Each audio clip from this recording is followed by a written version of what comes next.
Huh.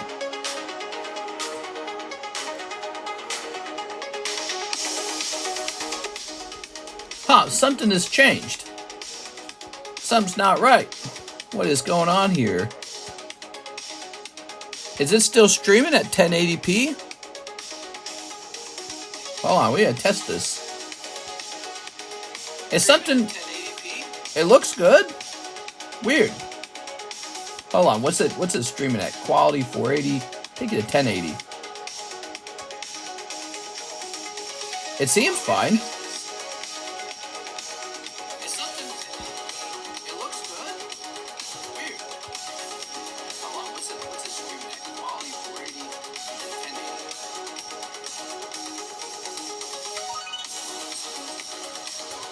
Huh, weird.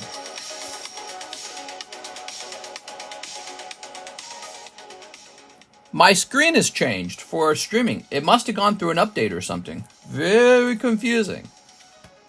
Do you have Terrestrial Festival in stock? No, it's not even out yet. You're so funny, man. Do you have Terrestrial Festival in stock? No. Of course I don't. No one does. No one should anyways.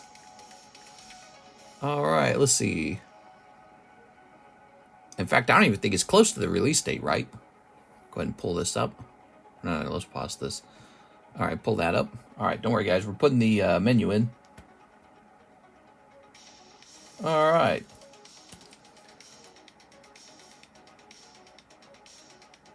I have Terrestrial Festival. What? So tonight it's going to say Justice for Peanut the Squirrel. Then we'll say Fleer Marvel. That's been real popular. And Vintage Booster Packs. Live Card Shop. Do you think I need to put Live Card Shop in the title anymore? I feel like it's almost unnecessary. Like, people know what they're getting if they're coming here. But I don't know, we must get new people, so I'm not sure.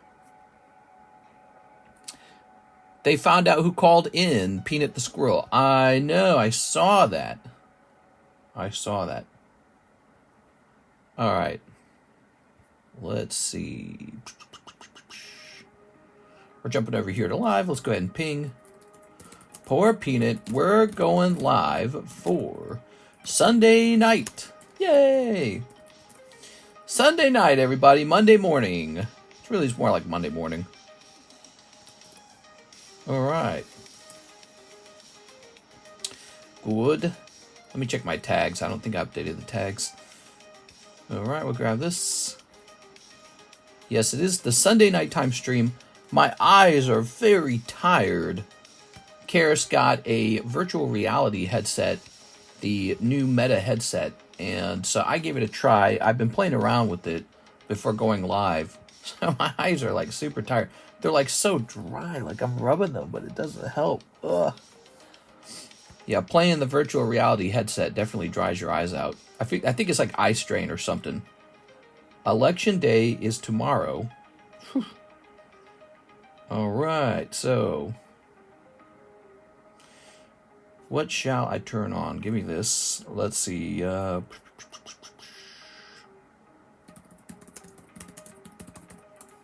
She was pissed she couldn't cook pasta, so she called in for a squirrel.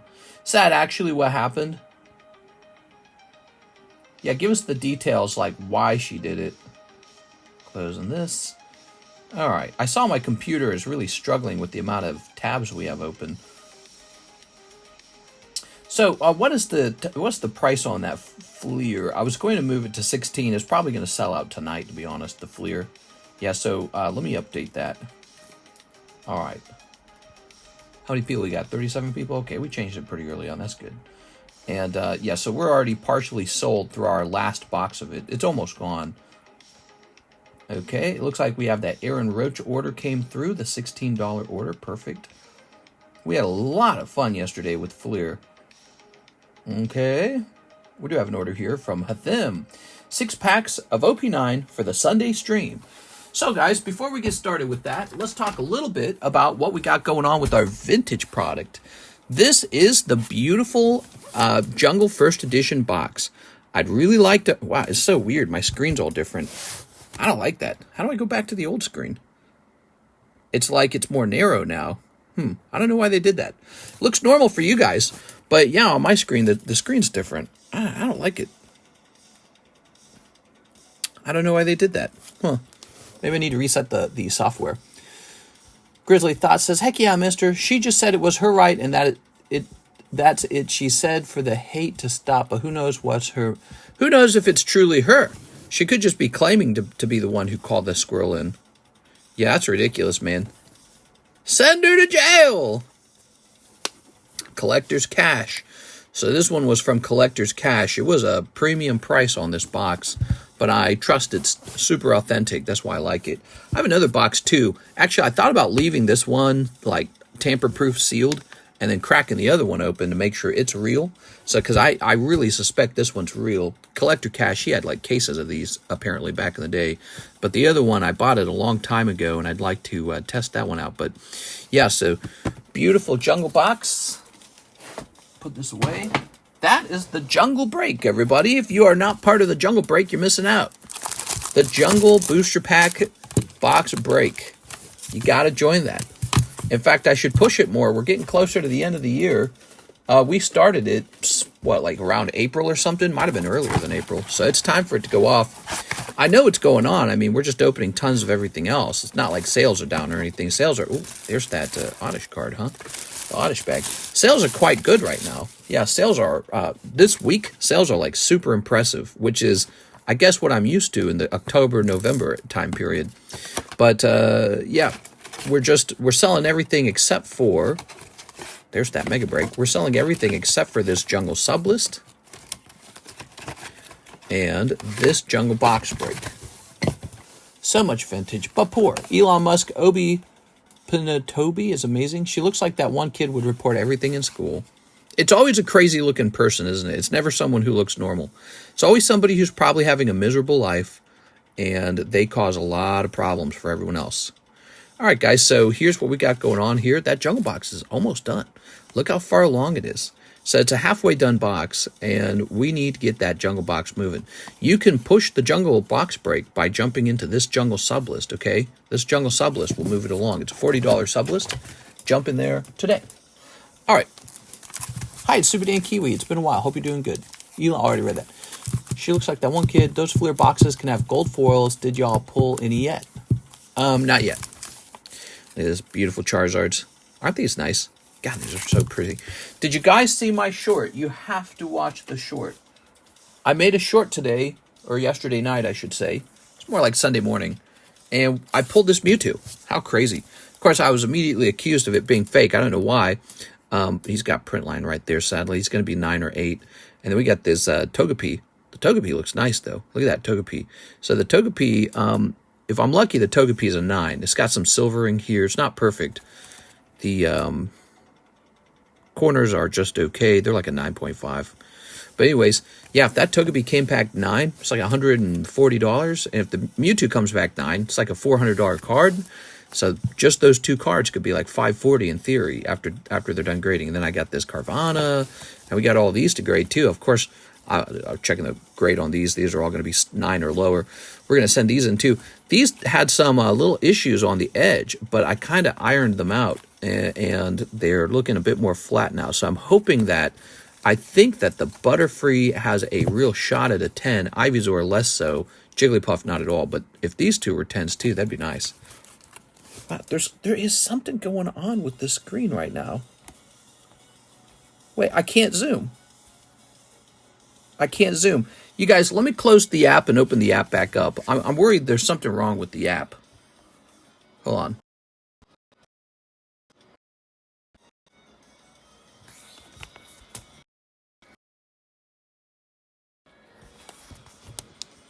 Yeah, I don't know. Something's wrong with the app. I guess it's running. Let's not mess with it. If it's running, let's not mess with it. I'll mess with it later when the stream's over.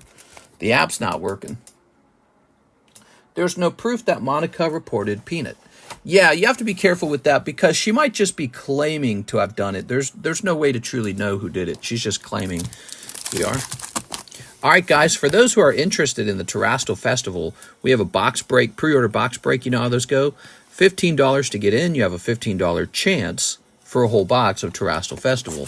So you can purchase that, and If you get pulled, then awesome. When the set actually arrives, you'll have some. All right, now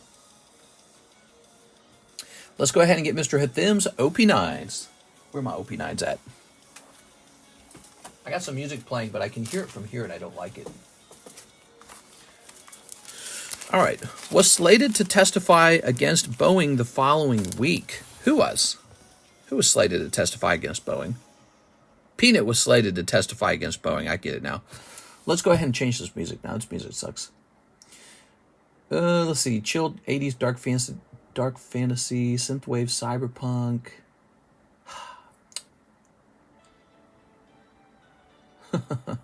This says video game lo-fi and chill. We can just try this out. Let's see how it goes. Probably gonna suck.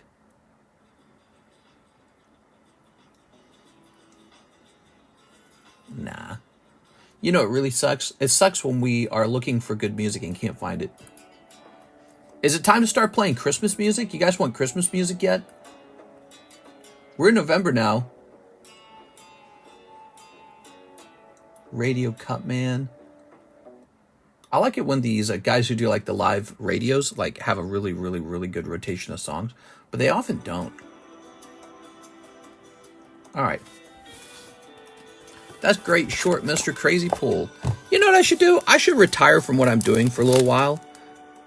God, what is wrong with the app? I should retire from what I'm doing for a little while and just make music for a long time until there's some really solid music up on the internet.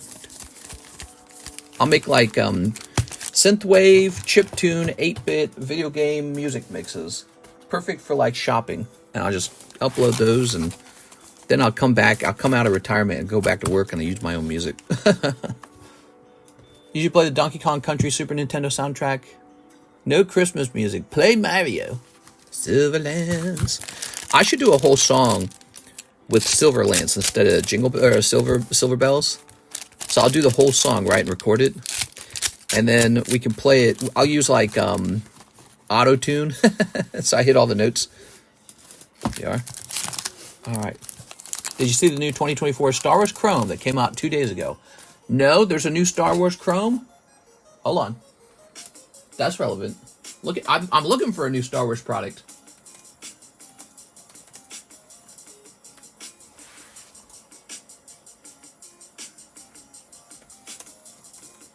All right, hold on.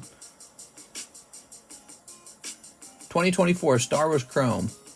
We're gonna have to get some of that, huh? The Star Wars Topps Chrome Sapphire did terribly. So hopefully this Star Wars Chrome is a bit more popular. But let's see. Let me check somewhere else. Let's see. Are you getting the new Nike and Azure Lane V2 Weiss? Yes. When did those come out? Wow, there's a lot of products, I guess. Man, I should sell off some stocks and bring a bunch of money over and just stock the hell up on all of this stuff. Now, give me a second. I might do that. Ooh, man, it's pricey, man. It's not cheap.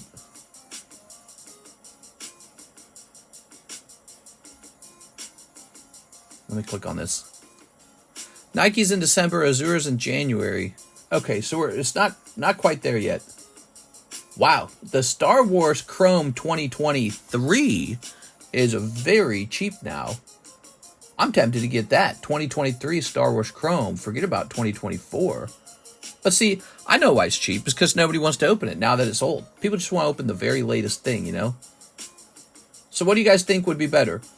The cheaper old Star Wars Chrome 2023 or the more expensive Star Wars Chrome 2024? What would you guys prefer if it was up to you? 2024, get the new one. Yeah, exactly. You guys just want the new one.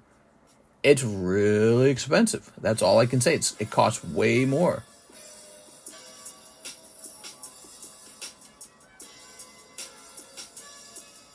The 2022 set was pretty cool. We actually had that before.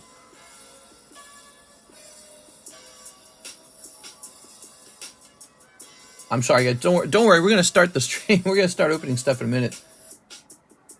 I don't know if that's the same box over here.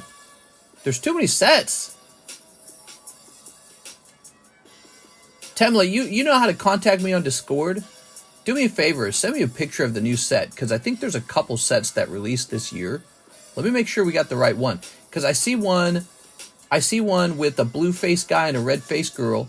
Then I see one with Qui-Gon Jinn. I think that's two different sets. There's 2024 Chrome Hobby and 2024 Chrome Galaxy Hobby. So it's two different sets. I got to know which one is the brand new one, the one that just came out 2 days ago. I bet it's this. I bet the Chrome one is, the Galaxy one's the older one. Galaxy, Roy Schwartz says the Star Wars Galaxy is the brand new one. Is that right? It's the Qui-Gon one. Okay, give me a second. It really makes me question how valuable these cards are, to be honest with you, when they're printing them this much. They're just pumping out product after product. That's not good. All right, so give me a moment here. Star Wars. I actually, no joke, just spent a ton of money on Star Wars cards. But it was not booster boxes. I can't tell you what it was. It's a little secret. Some cool stuff, okay? Well, now let's see. Let's see what this is.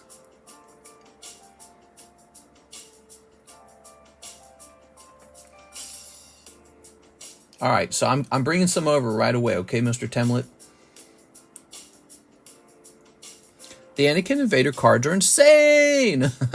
I bet it's Digimon. No, it'll surprise you. I was buying some Star Wars cards, and I think it'll surprise you.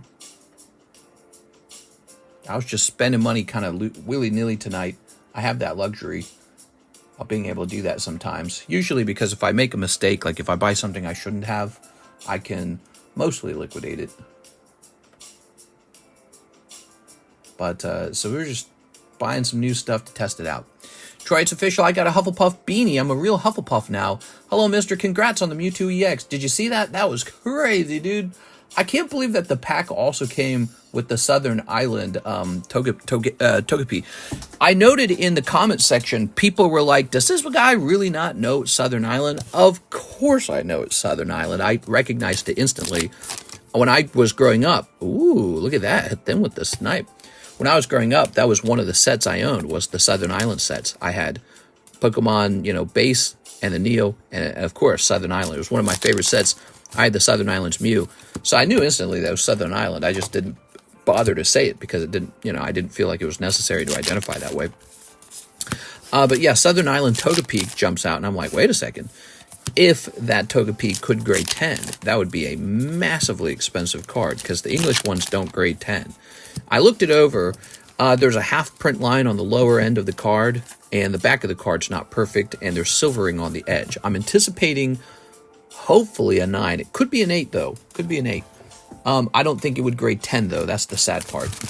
All right, that's for Mr. Athim. Mission accomplished. I think he pulled what he wanted to pull. I can't believe he got a Togepi Holo.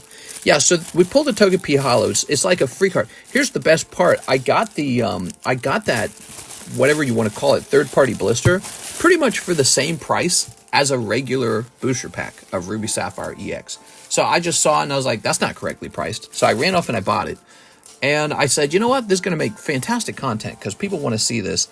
By the way, the packaging said right on the packaging, $4 for that thing. $4 because back in the year, probably like 2004 or 2005, back when it came out, that had no value. It was just another stupid Pokemon booster pack, just freshly printed, didn't have any value, $4 a pack. Now, hundreds of dollars a pack. It's insane. It's really crazy. It's really crazy. By the way, we have one of those for break. That could have a Mewtwo in it. I know that sounds silly, but they're totally unrelated. So, I mean, that blister pack has nothing to do with this card. They're from different booster boxes for sure. I mean, the buyers aren't, or the sellers aren't related. So we don't know what's in here, but it's not like me pulling a Mewtwo means there's going to not be one in here. That would only be true if they came from the same booster box. So we don't know what's in here. Hopefully something really good. All right, let's see if there's any order in the queue. I'm going to hit refresh. Mister, who do you think will win the election? Oh, it's close, man. It is so close. Nobody truly knows. If Kamala Harris wins, it's going to be because the girls are going to show up to vote for abortion. Girls really, really like abortion. So they're going to show up and they're going to say, all these things that appear to be maybe nice about Trump do not matter to us. Abortion matters. So that could be it. I've long said the Republican Party, they're on this hill that they're fighting over. It's mostly a Christian subject. The subject of abortion is a losing subject for Republicans. It's 2024. A bunch of old people died and a bunch of young people vote now. That's what's going on. It's Gen Z and millennials now, and they vote for abortion. So it's a losing position, and Republicans do well on other subjects, maybe like the economy and security, but they lose on abortion over and over. And so if Donald Trump loses, it's my opinion he loses on the subject of abortion and nothing else. Dylan James jumping on the terrestrial break. Here you go, Dylan. Just heard about that squirrel story right before it got on your stream.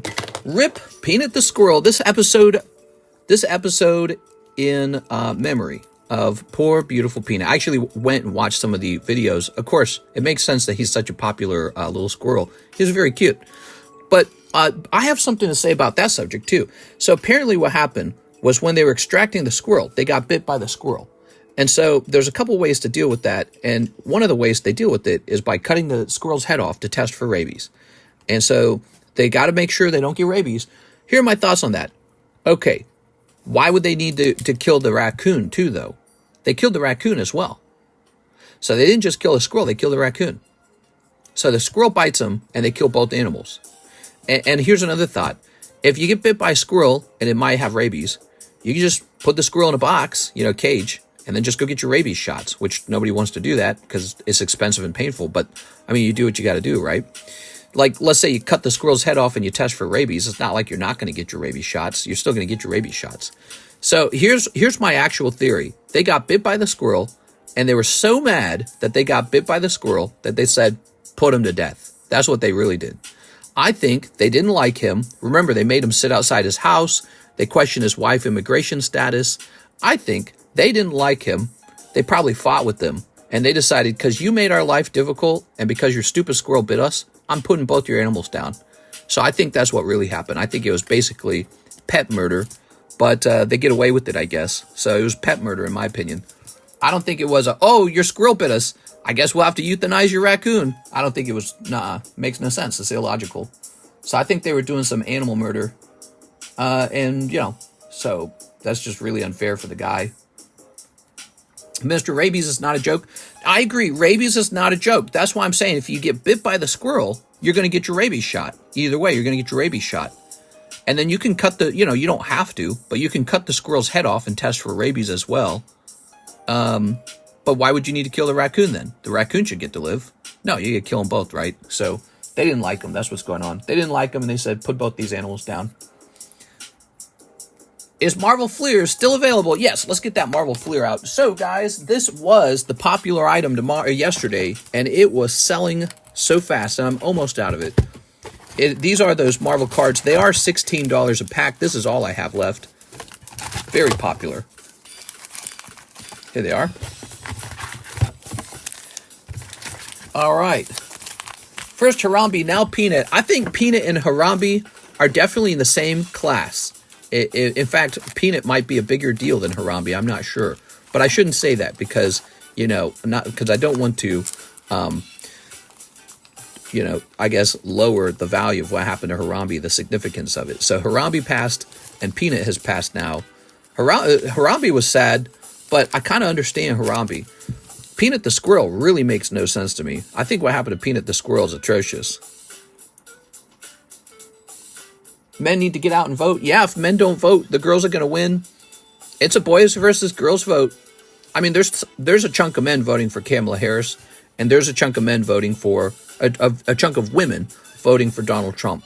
But for the most part, it's going to be majority men.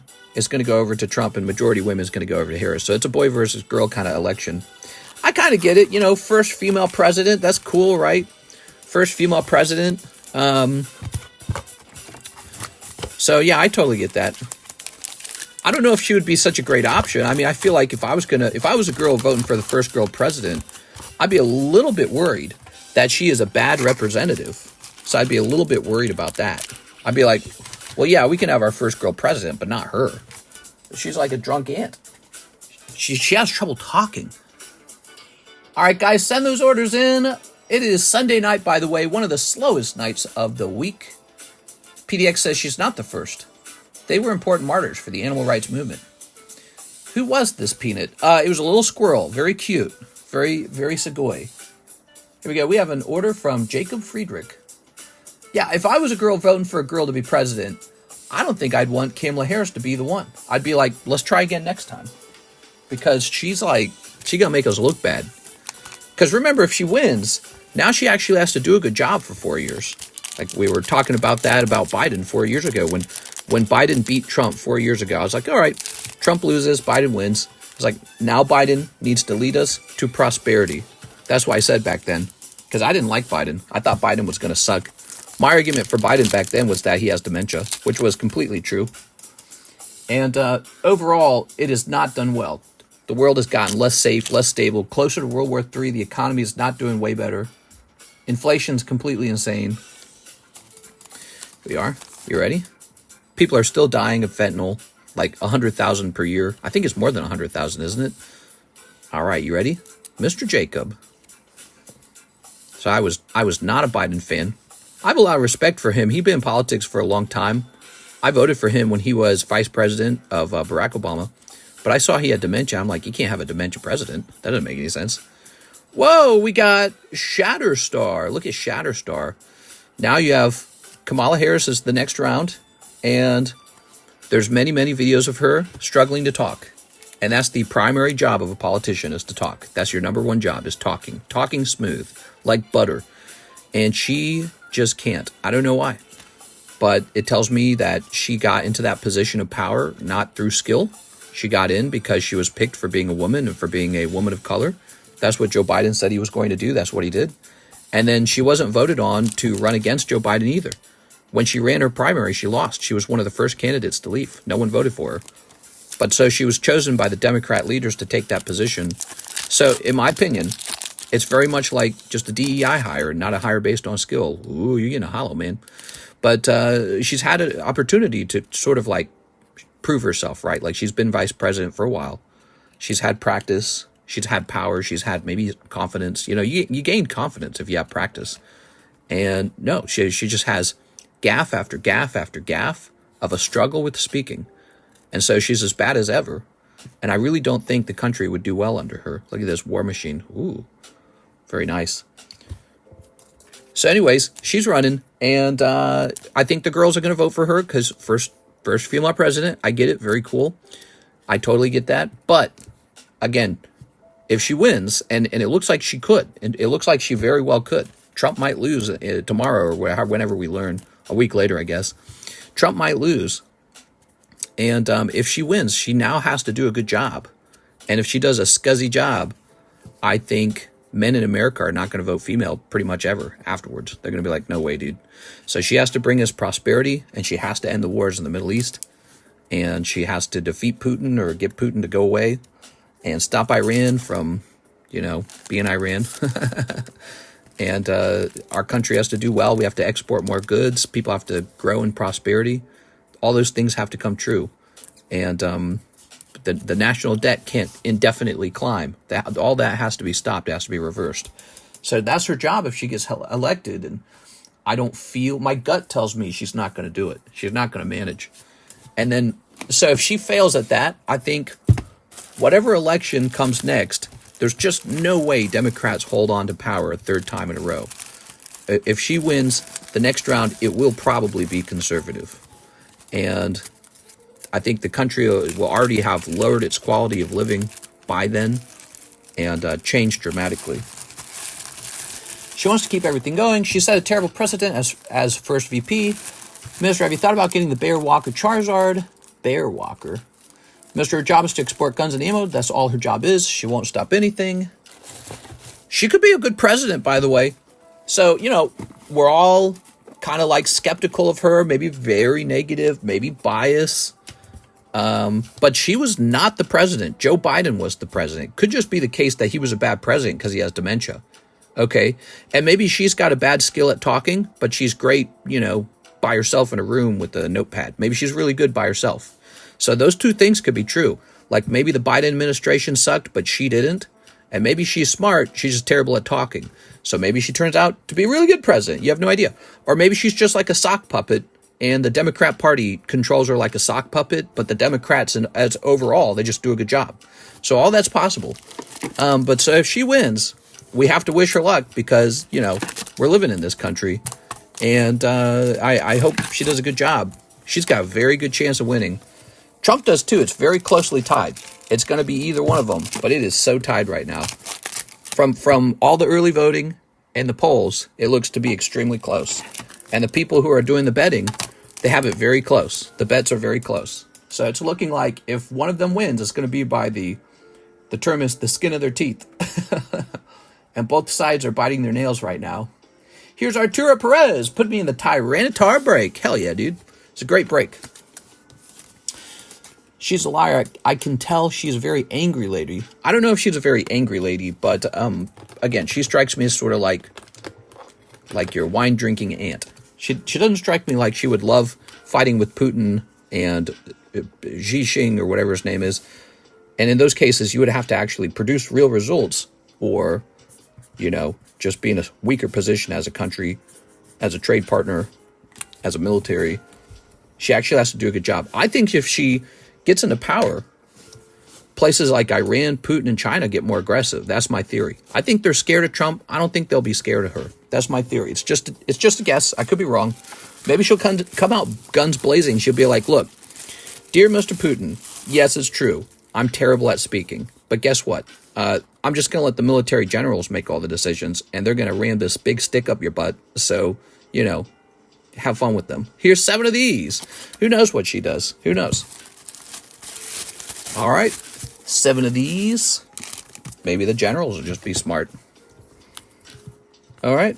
I actually think that's kind of how it works in general. I don't think either president does a lot of the decision making for the military. I think the military makes a lot of the decisions, and then they just contact the politicians and, okay, we're doing this next. Here's a theme for Fortnite. All right. Here we are. I think the presidents generally just tell the generals what they'd like to see happen, and then the generals try and make it happen. She comes off like she doesn't care about anything. What, you just fell out of a coconut tree? Something like that. They're not going to take her seriously. That could be a real problem. You never know. Kamala grew up in the middle class. She apparently grew up in the middle class. She's that high school principal who wants to take credit for nothing. All right, toss is over here. It's going to be very close. And if Republicans lose, and it's like a coin toss. They very may well lose. Because what I'm hearing, the theory is, there's red states that have banned abortion now. And those red states are now swing states, and they don't know it. They're about to find out that they are, because the girls do not like having abortion banned in their state. So if you're living in one of those conservative, hardcore protected red states, you might find out all the girls are coming out because they're mad that you banned abortion access, and so they're voting. As a result, they're all energized, right? And so, again, I think that the subject of abortion has been an Achilles heel for the Republican Party. It is not a winnable subject. I think it's a losing subject. Trump didn't get abortion overturned, Roe v. Wade. He didn't get it overturned with the popular vote. He got it overturned by being able to pick, Supreme Justices. That's it. It's almost like a technicality. So he didn't host a countrywide popular vote for abortion. He just got to elect judges, and then they voted for it. We are Mr. Athim. I think it's a major Achilles heel for the Republican Party. And if they lose tomorrow, the 5th, it's going to be that one subject. It won't be any other. Well, I mean, everyone's got different feelings about the other subjects, but that's going to be the big change, the big difference. The president can't force abortion laws, though. Isn't that the Supreme Court to decide? WTF, I've been watching a rerun. I could see a hardcore Trump fan going after her if she wins. Like an assassination? Well, I could see all kinds of crazy stuff happening. I think if Trump wins, there could be riots. I think if Kamala wins, there could be riots. somebody already tried to assassinate Trump, apparently twice. And yeah, you could maybe see people try to assassinate her too. Who knows? But we're definitely in a really frustrated time period where people do not see eye to eye. And me personally, if Kamala wins, I'm going to be here opening Pokemon cards. If Trump wins, I'm going to be here opening Pokemon cards, right? Like there's wars in the Middle East too. I don't care. I'm over here opening Pokemon cards. So I'm just going to kind of close my eyes and just get back to what I enjoy in life. I'm not going to let it, no sweat, right? I'm not going to let it bother me. And, but some people get so windswept up into the politics that they can't, they can't even breathe anymore. So, should be fun, need popcorn. You never know. People are crazier than 4 years ago. Trump's been targeted twice. Kamala is so forgettable, they haven't even attempted it. You call yourself simps, and I don't even get some Hello Kitties. Yeah, where are the Hello Kitties? I'm going to have a sip of my drink. Hope you guys are having a great Sunday night. Tyranitar is now halfway done. Arturo Perez is in the Tyranitar. Super cool. Let's take a look at another break that's very close. So here's the EX Ruby Sapphire break. Did the base set boosters box stream end up getting taken down? I can't find it. It might have gotten taken down. I'll have to look into it. 1, 2, 3, 4, 5, 6, 7, 8, 9. Ooh. So there's 9 people in the Neo Discovery. 2 spots remain. Neo Discovery break very close. Where's my Harrison Trump head? You guys, if you want the emojis to change, you got to request it from Mike's side. He's in our Discord server under the name Mike's side. You can ask him, but I don't really change them too much. I let him change them. It would be really funny, and I would not be surprised to find out Donald Trump set up his own failed assassination. That's such a Democrat-like conspiracy. Trump tried to have himself shot with live bullets where he gets zinged in the ear. Like, come on, dude. Never forget, somebody actually died in that assassination attempt, and Trump was shot in the ear. So, like, what? He hired somebody to shoot him so good that he would get shot in the ear, and that person shooting at him would be killed, and someone in the crowd would be killed. It was a real assassination attempt. It's like Alex Jones level of conspiracies. Those were child actors. At the school shooting. It's like, come on, dude, somebody died here. As for the other one, the golfing one, I don't know more about that. But there's so many different agencies involved. How would you fake that? How would you fake? Okay, everyone, a football team around me. Let's huddle. All right, guys. Hey, FBI, local police, sheriff department. I'm going to get this fake guy in here, and he's going to pretend to shoot at me. It's just not going to happen. It was a real shooter. All right, here we are. I don't do Tyranitar.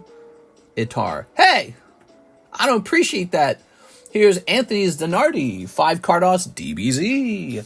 Ho-ho, all right, 5 Cardos DBZ for our friend Anthony Zanardi. 1, 2, 3, 4, 5. You're the only person in queue, Anthony. Let's get you a bonus. Here you go, Anthony. All right, you got 6 of them because I'm feeling so nice. How do you like that, Anthony? Appreciate you sending that order in. So you got this guy. He looks like a big book nerd. Here's this guy. He's made out of bubblegum. This guy's made out of clay. Another bubblegum guy. Bubblegum guy. Bubblegum guy. All right, there it is. These are the 1990s Dragon Ball Z Cardos vending machine cards. They're very beautiful. Do you see the design where it's sort of like an arrow pointing this way? I love these Cardos cards. I'm currently collecting some Cardos Mario cards. Super fun. All right, Anthony. I bought a Mario card today. It was like $60. I got it in auction. Here we are. I already own it, so it's my second one now. Ugh. Shoot, where are we going to run into you? There you are, I found you. Dude, there's a lot of boxes now. We need squirrel slabs in honor of Peanut the Fallen. I know what you mean. I was thinking we could get some Pokemon Peanut squirrel slabs. Maybe like Squovid, maybe like Greedent, maybe Pachirisu or something like that. I think that's his name. Togedemaru maybe. But I just don't have them laying around, so...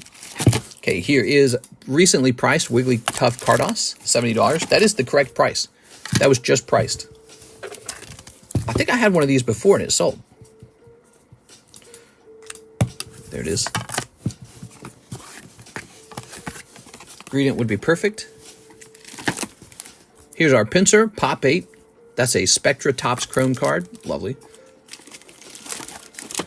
This is the Waifu break, and it's a 2 out of 5 break. There's 2 cards. It's a really expensive pink-haired girl card, by the way. This is $150 if you didn't know that. Lovely card. All right. Get a little rotate there. All right. We have to refresh this. Refresh. Okay, we have a Mr. Edgar Jeremilo Gulen. He says, for the OP9s, I believe you are new. What's up, man? Mr. The new box break for the whole box, not a battle. That's correct.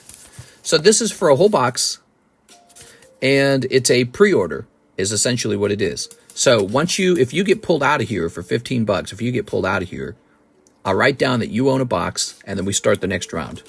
Everyone else will get a holographic card. It's a custom booster pack round where the chase pull is a box of Terrestrial Festival. 1, 2, 3, 4. I think this is Mr. Edgar's first purchase. Edgar, is this your first purchase? If it is, I'm going to give you a bonus card. Let's see. Edward Carranza, Eddie Morales, Earthbound. Oh, or you might be this guy right here. Are you this guy, Edgar Jeremilo? I bet it's this guy. No, it's my second or third this year. Ah, okay. Let me add to the bag. We want to add the Gulen to the bag. All right, that'll help us. Hey guys, we're on our way to one of my absolute favorite holidays, and that is Thanksgiving. Thanksgiving is my favorite holiday of the year because it precedes Christmas. The cold weather comes in. I love the cold weather, if you didn't know that about me. I don't love it so much that I would want the whole year to be cold. I just like it that we get a winter and then it goes back to summer. So I love the seasons. There we go. Yeah, I'm dreaming of a white Christmas. That's a real feeling. I am dreaming of a white Christmas. It's excellent. If you're in one of those places where it's only hot, you're missing out. I swear to God, you're missing out. And my eyes so itchy. I like Thanksgiving because you just cook a big-ass turkey and got some side dishes that are real hot, real yummy. So simple. And it's the beginning of Christmas. You get the Black Friday right afterwards. Ooh, we should do something fun for Black Friday. You love pumpkin spice? No, I'm not a pumpkin spice fan. Although I do like pumpkin pie. Pumpkin pie, by the way, it's not a terrible dessert. It's got fiber in it. The calorie per gram ratio is not bad compared to other desserts.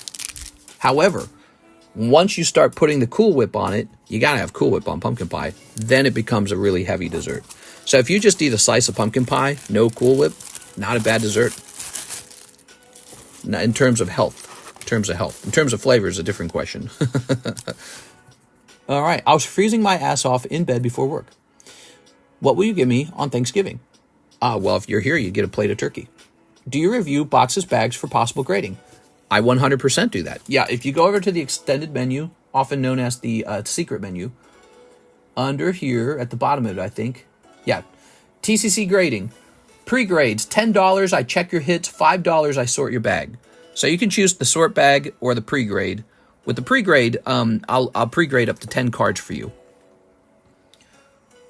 To be honest, I would if you only have like 1 or 2 or 3 cards, I'd pre-grade it for $5. I don't care. So there needs to be. The reason that we set a limit to how much is because sometimes somebody with like 4 freaking boxes, I mean a lot of cards, some huge buyer, they're like, all right, $10, pre-grade all my cards, and it's like 2 hours of work. And I love that they're a big customer, but man, it would just cost me so much to do that, to just stream wise. Like, let's say even the stream is slow, right? If the stream was slow, still better for me to go and turn the stream off and go work on content or a submission or something, So yeah, there's got to be a price on that service because it takes a lot of time to do it. All right, let's see what we got now. I do like pumpkin spice on pumpkin pie. Hathim for 2 spots. for spots 2 and 5 of the next round of the box break. 2 and 5. So, do you want this spot here? Or did he mean here? I think he means here. Like this? Oh my God, these guys are so funny. We've sold out part of the second one before we finished the first one. I want 2 plates or no deal. Well, I'm able to do that. I'm able to cook up so much food that there's plenty enough for 2 plates. Karis's family will come down for Thanksgiving. She misses them, so she'll be happy to see them. And so I get a day of awkwardness. It's so awkward when they're over. And the middle. Yes, sir. Gotcha. All right. We need somebody to fill this spot in right here. $15. Number 5. Very lovely. We have 106 viewers. How are you guys tonight? I hope you guys are having a great Sunday night. It is Sunday night. All right, we have no orders in the queue. I'm going to spend some time pricing these cards up. All right, I already know she's 200. I love looking at this card. It's such a nice looking card. You know, when a card looks nice, it's easy to look at. These turned out to be hard to grade. This card right here is hard to grade.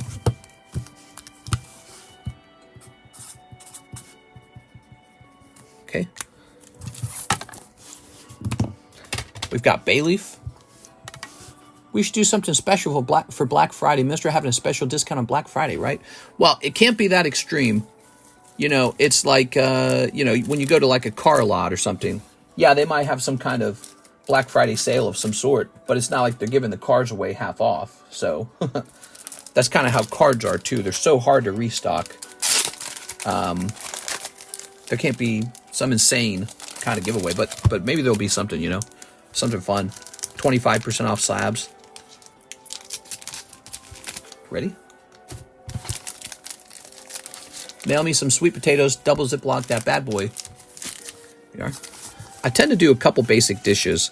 I do, one of our favorite dishes of all time is green bean casserole, and I'm real good at making it. That's because I don't make it like the way, like the conventional way. I do like all this sophisticated like flavors. And so I make a really crazy good green bean casserole. It becomes like a cuisine kind of meal, you know. And Michelin star green bean casserole. It sounds like it's impossible. It's not. You can make a very good green bean casserole. And then, you know, you've got mashed potatoes, and then you've got almost like a dessert, and it's the marshmallow yams, right? So we love those. And Karis especially likes the yams. She goes crazy on the yams. And then another thing I take a lot of practice on is the turkey gravy. So I make a lot of turkey gravy. I make it really, really good. And so that tends to be it. Potatoes, yams, and green bean casserole. If we do anything extra, it's extra. But those are the core dishes. You got cranberry sauce and buns, of course. Those little Thanksgiving buns, so good. The little dinner rolls. And then the turkey, of course, is the main course. And, you know, I've been cooking turkeys every year for Thanksgiving since I was 17. I'm 35 now, so and I've done it many times. I think one Thanksgiving I did it twice. I did it the day before and the day after because we were having friends on the day before and family on the day after. And yep, just had a lot of practice. I've also cooked turkeys not on Thanksgiving just for fun. Let me go get a drink. I'm dying of thirst here, guys. I got my coffee, but I don't want to drink it. I feel like if I drink it, it's gonna make me like thirsty. Weird.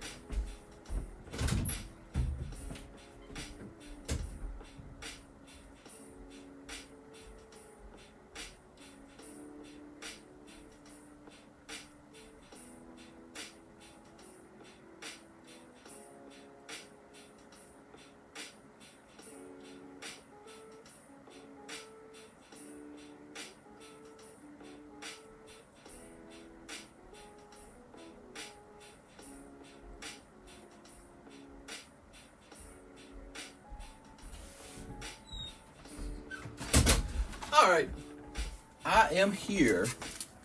Ta-da! Lemon pepper turkey.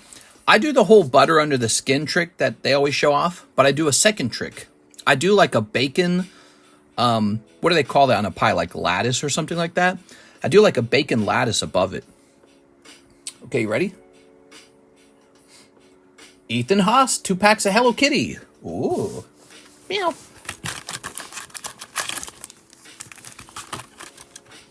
I got 2 boxes of Discord sitting behind me.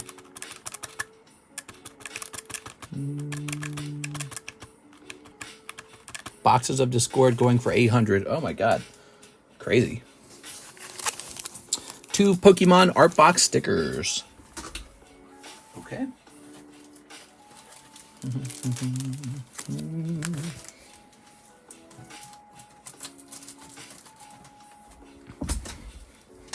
Ta-da! Ooh, very lovely. I might be keeping a case of these Hello Kitties up in a closet because I like these Hello Kitties, man. They sell. So does the Metazoo Hello Kitty set. That set sells too. People are fans of Sanrio. Are you going to sell Hello Kitty Weiss slabs? Yes. Yes, actually. Excuse me. I spent a lot of money to send in a large chunk of cards to BGS.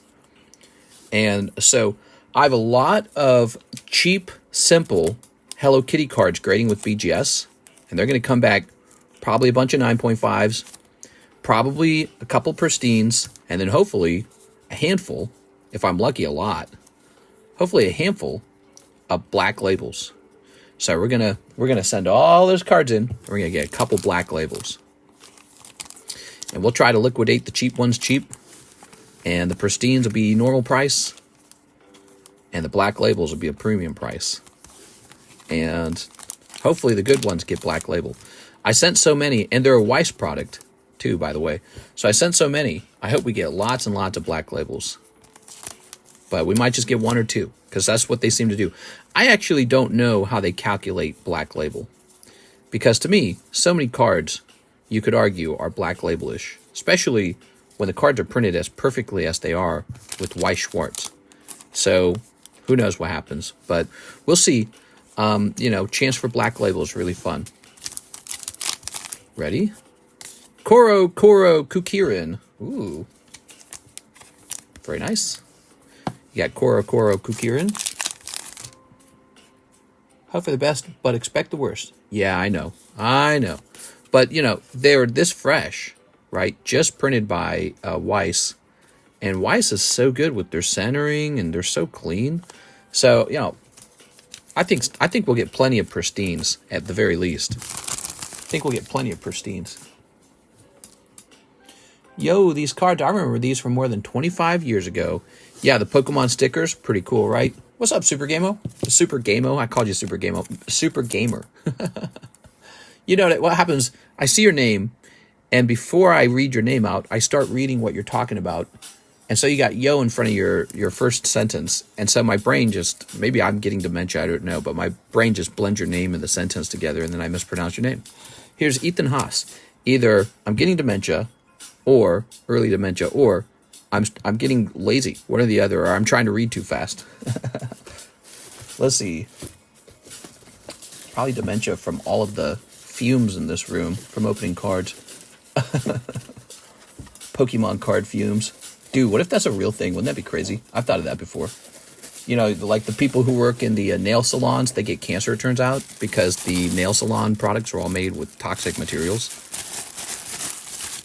Or are you getting tired? So that's Weiss Blau. I know it's Weiss Blau. I know what it is. Well, I guess it's distinct from Weiss Schwarz, but, it's the same company. I don't care. You always read too fast. Well, I didn't know that. My Beckett order was graded on the 9th and is still on label phase. Should I be contacting them? No, I wouldn't be contacting them. I'm sure it's some simple thing. All right. Kevin Vu, 1 Fleer. So these are the super popular Marvel Fleers. Here they are. You're too hectic when you read. You're too hectic. Here we are. Okay. All right. Today we showed off in the thumbnail our beautiful first edition Jungle Vintage box. I almost call it the Weiss Jungle box because we just opened some Weiss cards. We are at the Wati era Jungle box. Ooh, Silver Sable. And you guys got to consider jumping in that box break. $650. I know it's a lot of money, but I know you guys have that money too because you actually spend that much. But you just spend it on stuff that you can open instantly. we are. But you got to consider getting that jungle box. First of all, because the Snorlax goes for like $10,000 or something, right? And so if somebody could pull that Snorlax and get him to grade 10, you're doing very well. But also because the set has so many other good cards in it, all worth a lot of money if they grade well. Here's Ghost Rider. Here's Gambit. All right. Could it be the delays because of the black label? Nah, I doubt it. It's your Monster Hunter Lizard Brain working fast. You need to dodge those letters. Lizard Brain. Yeah, I played some Monster Hunter. Did you guys see that? On my other channel, we did some Monster Hunter live. And I suppose now it's time for me to do a review of the Monster Hunter beta. Kevin Vu. Need to make a review. Hola says, is this real life? What's up, man? Any cool Pokemons tonight? Not yet. Waiting for those big orders to hit. So far, little orders. Here is... and refresh. Click. We got Anthony Zanardi. 1 box of Critical Blow. Ah, I like you, Anthony. Let's go get that box of Critical Blow. In fact, I've got it right here. So, this is the biggest order of the night now, I believe. Anthony Zanardi. I pulled your stream up the other night to show the brother. We used to play Monster Hunter a lot. You were on Mount running up to the Zap Dragon and got one-shotted. Oops. Did I really? Here we are. All right. It was a booty crusty beta. Here we go. Ta-da.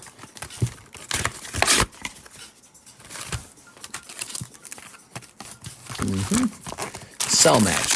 Return of Despair. Oh. It's not my fault, as your body ragdolled off the screen. We are. Somebody else cost me the cart. All right.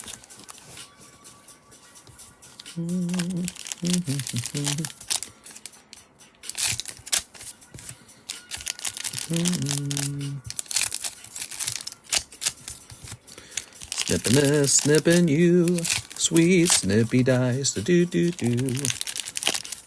Sneep. There we go.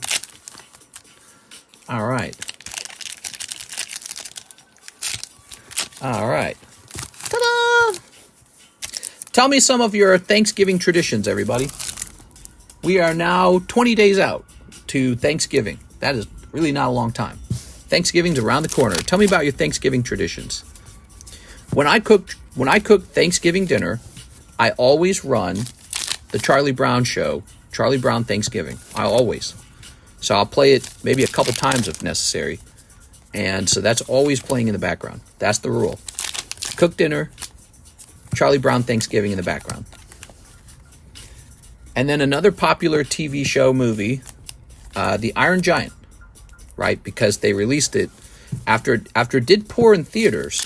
They released it on VHS, and by then people had figured out it was a good movie, and it did very well. They released it around Thanksgiving, and they didn't release it. I remember now. They played it on television during Thanksgiving all day long, and so that's almost like a holiday movie now. It's kind of a weird feeling, isn't it? It's just November for me, says Plum Wild. Where are you from, Plum Wild?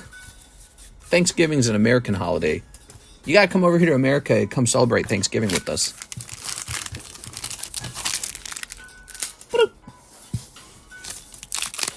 Most of the family watches football. My only new tradition is watching Die Hard for Christmas. So, I watched Die Hard, and I didn't think it was that good. And I'd actually seen it already. I watched Die Hard when I was a kid, but we didn't watch it, like, on the holidays. I don't know when I watched it, but I recognized the whole movie. I was like, okay, I've definitely seen Die Hard. We just didn't, like, connect with it or anything. It didn't become any kind of tradition, so which means I watched it one time. I watched it with my wife. She'd never seen it ever.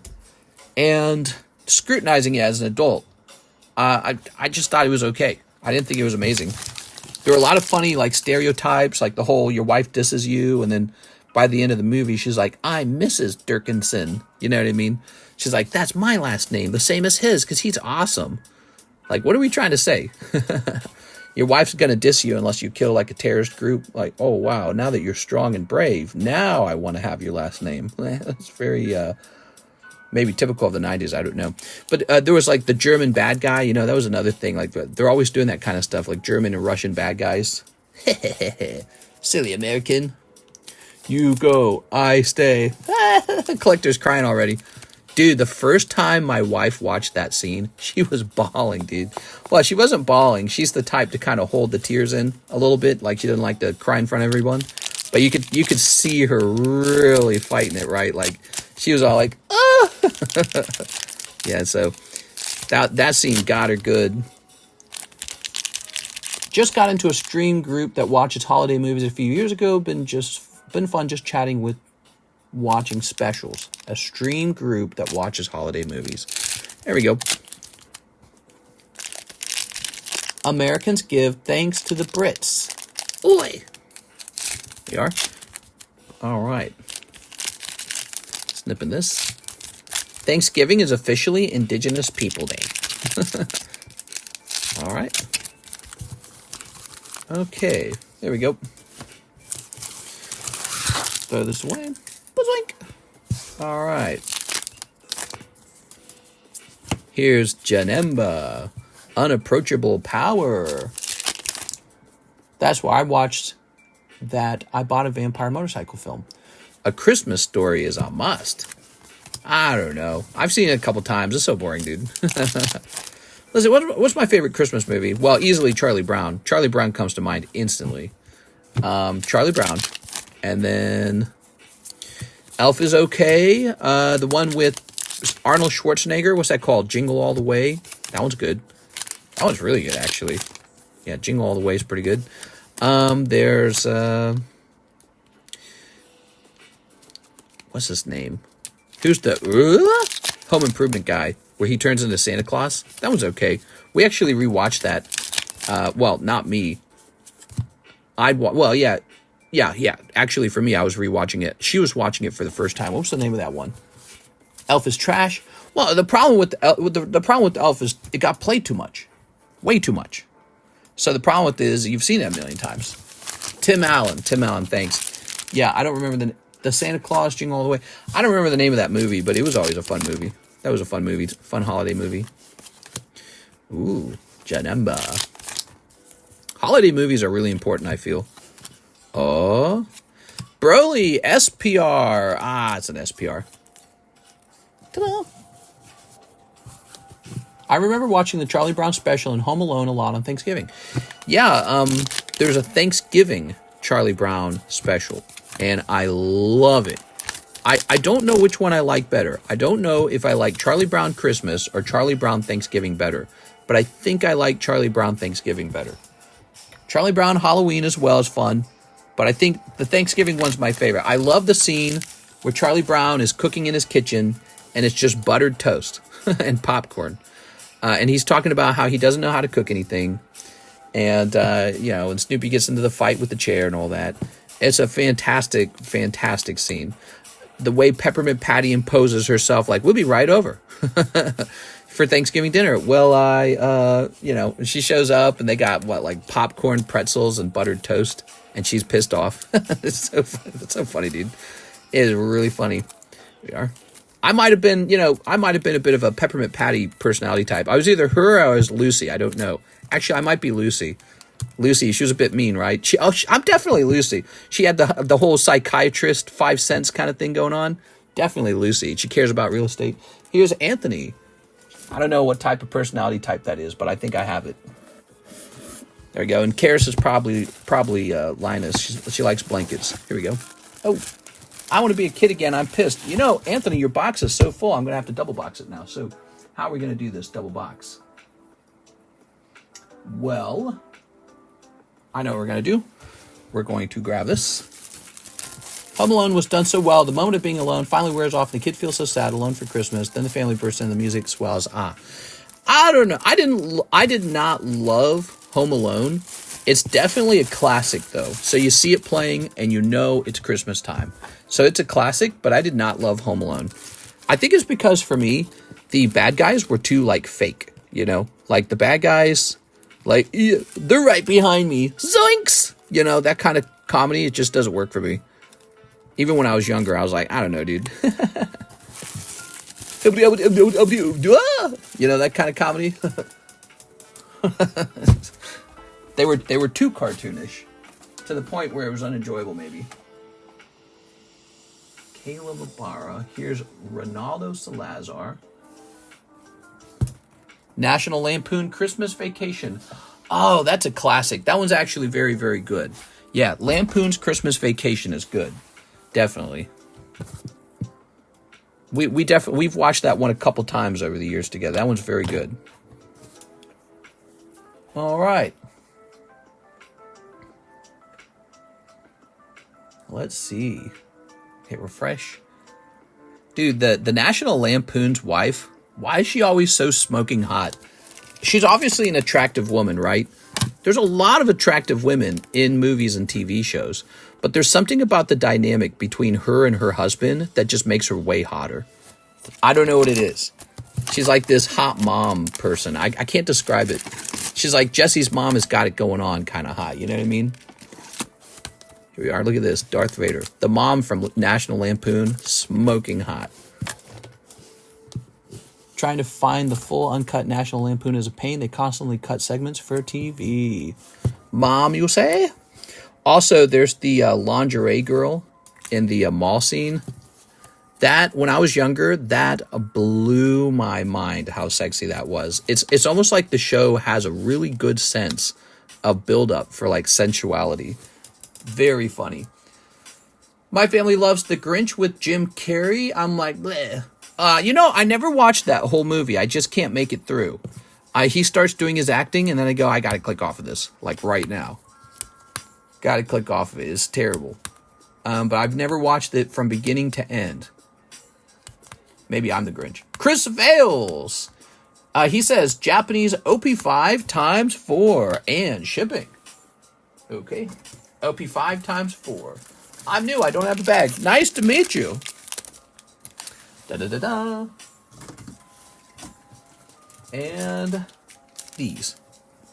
Mr. Tommy Lee Jones in real life. 1, 2, 3, 4.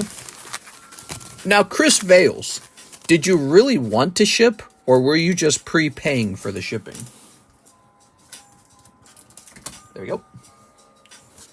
Nightmare Before Christmas? Nah, I hate it when people say that. Nightmare Before Christmas is a Halloween movie. We all know it is. It's a Halloween movie.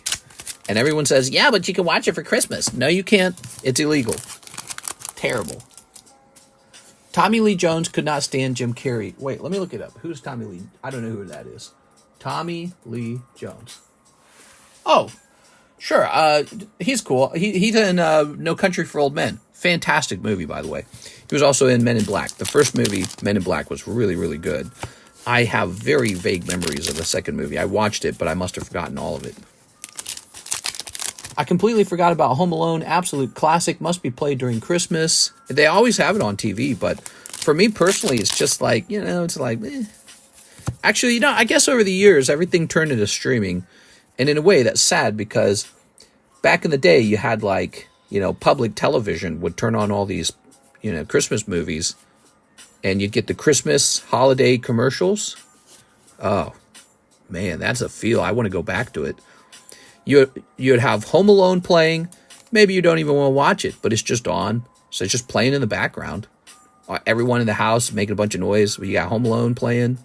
And then it would cut to commercial. It'd be like some Jingle Bells commercial, like Coca-Cola or something, or beer or whatever it was. Because a lot of commercials, if you guys didn't know this, in the past, a lot of the commercials were just food. They didn't have as much technology and cool stuff that we got now. So a lot of times it's just like food or like something simple, like a really basic commodity or necessity. And so some Christmassy thing would turn on. If it was daytime, you would get like Mickey Mouse Halloween or something. And then, or Christmas, whatever, Mickey Mouse Christmas. And then you would get commercials for kids for like toys. Ah, man. Makes you sad because you don't get that experience anymore. Very, very different experience. All right. Cable would have it all set for you. Yeah, but even public TV would have it set for you. Country for Old Men was awful. I remember watching it with fishing buddies. We were so confused. Oh, you got to give it another watch. If you found the movie confusing, you need to give it another watch. It's an extremely good movie. I would give I don't even need to rewatch it. I watched it like 2 or 3 times. I'm a very harsh critic of movies. I give that one like a 9 or a 10. I guess I'd want to actually rewatch it before I rate it. That movie's easily like a 9 or a 10. It's so good. Chris Bales. Was Chris here? Let's see.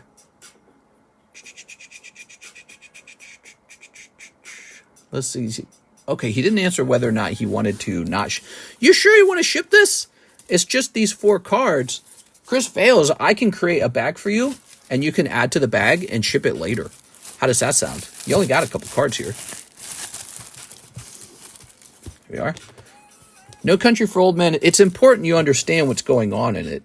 It's a drug deal gone bad, and this dude finds the money from the drug deal gone bad, and he's trying to run away with that money. That's what it's about.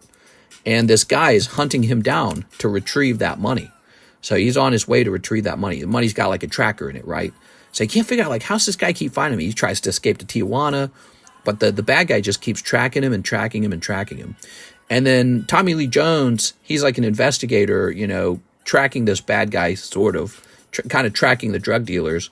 And there's just this, it's kind of like a cat and mouse movie, but it's the bad guy. The bad guy's an instant classic. The bad guy's such an interesting type. And, you know, him using that, I don't want to give too many spoilers, but he uses a particular weapon that just makes him super creepy.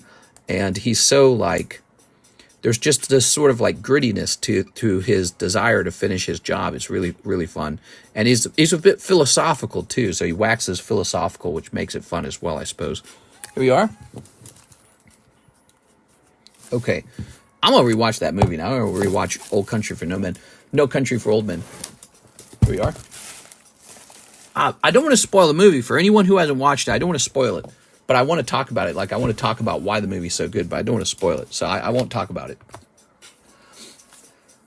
Let's see. Tommy Lee was barely in the film. That's correct. Tommy Lee has a minor role in the film as the investigator cop. That's correct. But he has an impactful role as well.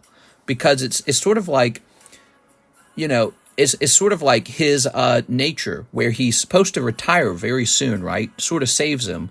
Because he could have gotten deeper involved in the conflict. And had he done that, he probably would have died, right? And so the fact that he just barely doesn't die by just kind of staying out of it, it's a really fanciful idea. Because the movie brings into the story a lot this idea of luck, you know, like heads or tails, right? They play with luck a lot. And so, you know, Tommy Lee Jones not dying by the end of the movie was very similar to like that coin toss, essentially. And so they're playing with that coin toss idea a lot. And so, you know, life has that, like fate, you know, like you happen to not be there when the big crash happened, the big car crash. So today you live. You could have been there and you would have died. So the movie likes to play with that idea a lot. And it's a very fun idea. So the movie talks a little bit about luck. Here's Chris Fails. He says, Japanese OP5 for I can't math, nor if I know if I should do shipping costs now or later. But for now, let's just add to the bag and I'll deal with shipping later. Sounds good, Mr. Chris. All right, he's doing some more of these. Well, Chris, I got a free slab for you, man. How about Lethal Weapon? I don't remember that movie. I probably watched it. It sounds very familiar. Lethal Weapon. I get more joy out of watching Die Hard, honestly. Well, I mean, you don't have to compare those two movies. They're nothing alike. I watched Die Hard last year. Die Hard is nothing like Old Country for Old Country. It's like Old Country Buffet. Die Hard is nothing like No Country for Old Men. Is that the right word? Is that the right title? No Country for Old Men? Here we are. Old Country Buffet. Lethal Weapon has nudity. Oh! Give me that movie now! No, I'm just kidding. There you go. All right. Nudity in a movie can really, like, make you remember the movie in a good way, like a tasteful way. But a lot of movies do not do that very well anymore. A lot of movies just kind of put it in front of your face. Really hardcore, really stupid scenes. They're like, you like this? You like hardcore shit, don't you?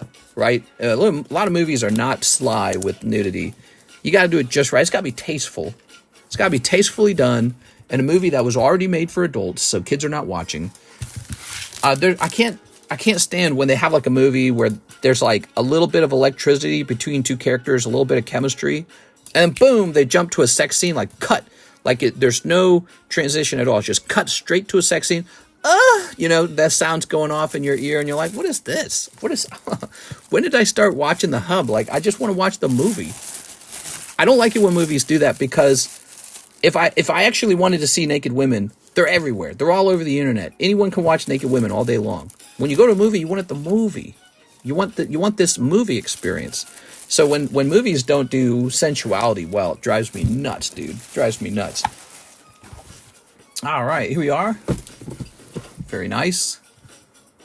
We were so bored watching No Country, we rented it because everyone said it was good. Only fun was all us dunking on it after it ended. Well, you might have been watching it with the wrong crowd, maybe, because it sounds like you watched it as a group. And I think you have to watch it with the group that's sort of like helping you dissect the ideas in the movie, because there's a lot of fun ideas in it. And no, I loved it. I'd rank it a 9 or a 10.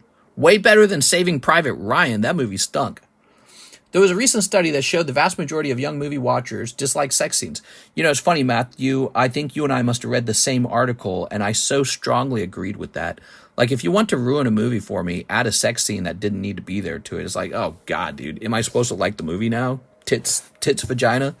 You know what I mean? It's like, get me out of here. All right, guys, we have no orders in the queue. Slow Sunday stream. Same thing with coarse language. Some movies just throw it in absolutely no reason, spoils the storyline.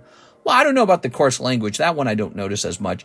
Actually, you know, what's really funny is when a movie is defined by its coarse language, like Superbad. Remember Superbad? Oh, man. Can't believe that movie's getting so old. When was Superbad made? Probably like 2010. It's got to be like 2005 to 2010. When was Superbad made? 2007? Holy hell, guys. Superbad was 2007. Do you feel old yet? Oh my God, dude. I'm the Crypt Keeper. Titanic, great movie. I never watched the nude scene in the Titanic. My parents kicked us out when the nude scene was going to kick on. So I got to watch the movie, but I never saw the nude scene. And I never really rewatched the Titanic. I thought it was kind of not for me. Actually, I speak about this multiple times, but The Wolf on Wall Street is the movie known for the amount of F words it has. Yeah, and I watched that this year. Wolf of Wall Street, I watched it for the first time. Really didn't like it. I didn't think it was that good. But the Leonardo DiCaprio actor, I think I've realized I really don't like that guy. Not personally, like not because he sleeps with girls and all that. That's all cool. I don't actually care about that. As an actor, I kind of get tired of looking at his face. He's got, you know those kind of ugly cats with the squished faces? You know what I'm talking about? They're like Persian cats. Wait, let me look them up for you. Hold on. I'll show you what I mean. There's a type of cat that's really ugly. Ugly, squashed face cat. Hold on. I know exactly what I'm talking about. All right. These cats right here, right?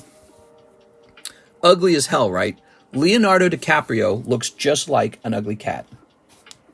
He's got that face. It's like his eyes, his nose, and his mouth are all too close to each other. DiCaprio, ugly cat, maybe? Comparison? Boy, I bet AI could make this for me. Yeah, look at his face. All right, look at that. Okay, so you see it, right? You see the comparison. Now back to the ugly cat. Hold on. All right, there you go. It's the same. We're looking at the same person. So when you're looking at actors' faces, you want them to, I think this has got to be a real thing. If somebody's really, really unattractive and you have to look at them, I think it actually wears you out. Like it puts you in a bad mood. And if somebody's really attractive and you get to look at them, it puts you in a good mood. I think that's actually how the world works. I know that sounds horrible, but I think that's how it works. That's why some people get to be celebrities. So he's super popular. Somebody likes the way he looks. But to me, he's like those squashed face cats. I look at him and I just feel tired. Like I get tired looking at him. Like I can't look at this guy anymore. He's so ugly, dude. Get him off the screen. So, but Leonardo DiCaprio, he's in Titanic, and I have never rewatched that movie, and I think it's because he's in it and my brain knows it, and I'm just trying to avoid having to look at him for 2 hours. All right, let's see. We have an order. What do we got? I believe I am just trying to avoid looking at his face. So here is Chris Vales. Japanese PRB1 box, please. Keep it rolling. So, PRB1, you say, which I am sold out of. Is it in the menu? I hope it's not in the menu, because if it is, I am disappointed with myself. Hold on. I should have sold out of that, right? Oh my gosh. It is in the menu. I'll just look around real fast in the small chance that it's around somewhere. But I sold out of that. All right, I don't see it here in the One Piece space. Checking over here, doing a thorough check, just in the off chance, right? All right, I don't see it here. I don't see it here. All right, you're not going to like to hear this, Chris, but I actually sold out of that, and I forgot to remove it from the menu. I'm so sorry, dude. Let me write you down for 85. Chris fails. Chris. Here's what I'm going to do, Chris. I'm going to give you $85 plus another $5 to buy something else. You just tell me what you want. And so you just made $5 because I'm just being generous tonight. Well, you're like the only one in the queue, so you get $5. Now, I'm removing that from the menu. Did you guys enjoy the commentary? We were just talking about Leonardo DiCaprio. I'm going to give this to Mike's side. Mike's side and I are talking about potentially having a separate style of clip called a funny clip.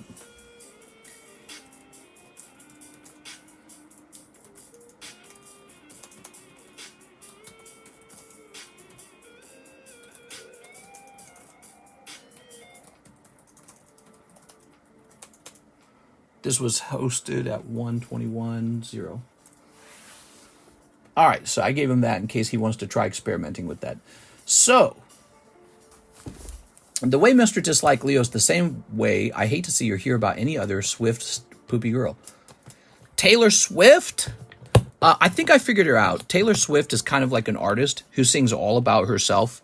You know, here's this boyfriend who I was getting along with, but now he's left me and I'm all in tears. And her music comes out sort of like me, me, me, me, me, me, me, me, me, me, me, me, me. So she's got a sort of sound to her music that's all about her. And she's a pop star. And I think girls relate to that. And it's not flattering to me. So if a girl likes Taylor Swift too much, I go, oh my God, dude, this girl drinks Starbucks. She wants to spend all your money at Target. Avoid. So I don't know. I don't like the sound of it. And not just because she's very popular, but I genuinely have never really enjoyed the sound of it. So she's got a sort of me, me, me sound. And it works for the right person. It doesn't work for me. It doesn't work for me. It's not a music for me. It's for someone else. So what's everyone wearing to the Civil War next week? Here we are. I'm wearing basketball shorts and a polo t-shirt. Here we are. He's worth like 50 mil. Taylor Swift's dad was a stockbroker for Merrill Lynch. Here we are. All right. Very nice. So we have this Union Arena 9. Where are my stickers? I don't need stickers for this one. Hey, it's about me, not her. Right, well, sort of. Because you listen to it and you identify with it. A lot of times people identify with the feelings in the song. So if the song's going, me, me, me, me, me, me, me, me, me, me, me, me, me, me, then you're probably going, yeah, me too, actually.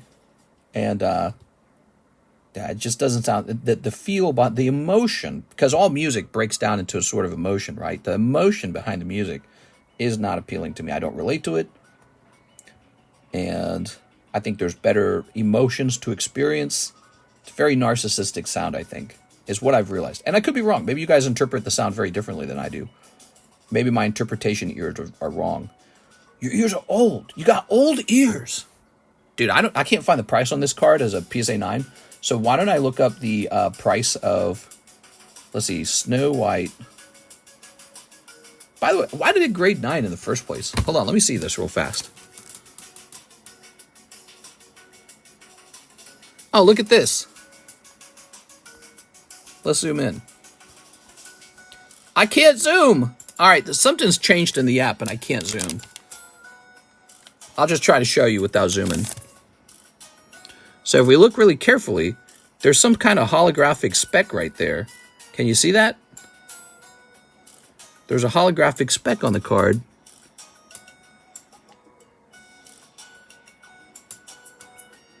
I bet you that's why I graded 9.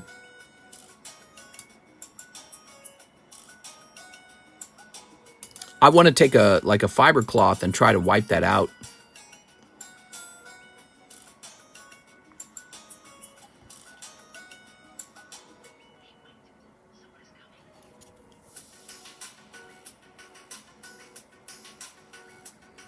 I don't like any of Mrs. Jay-Z's song now. I like when she was singing in a group. We are Jay-Z. Crack the slab, crack the slab. Hey, what's up, Timmy?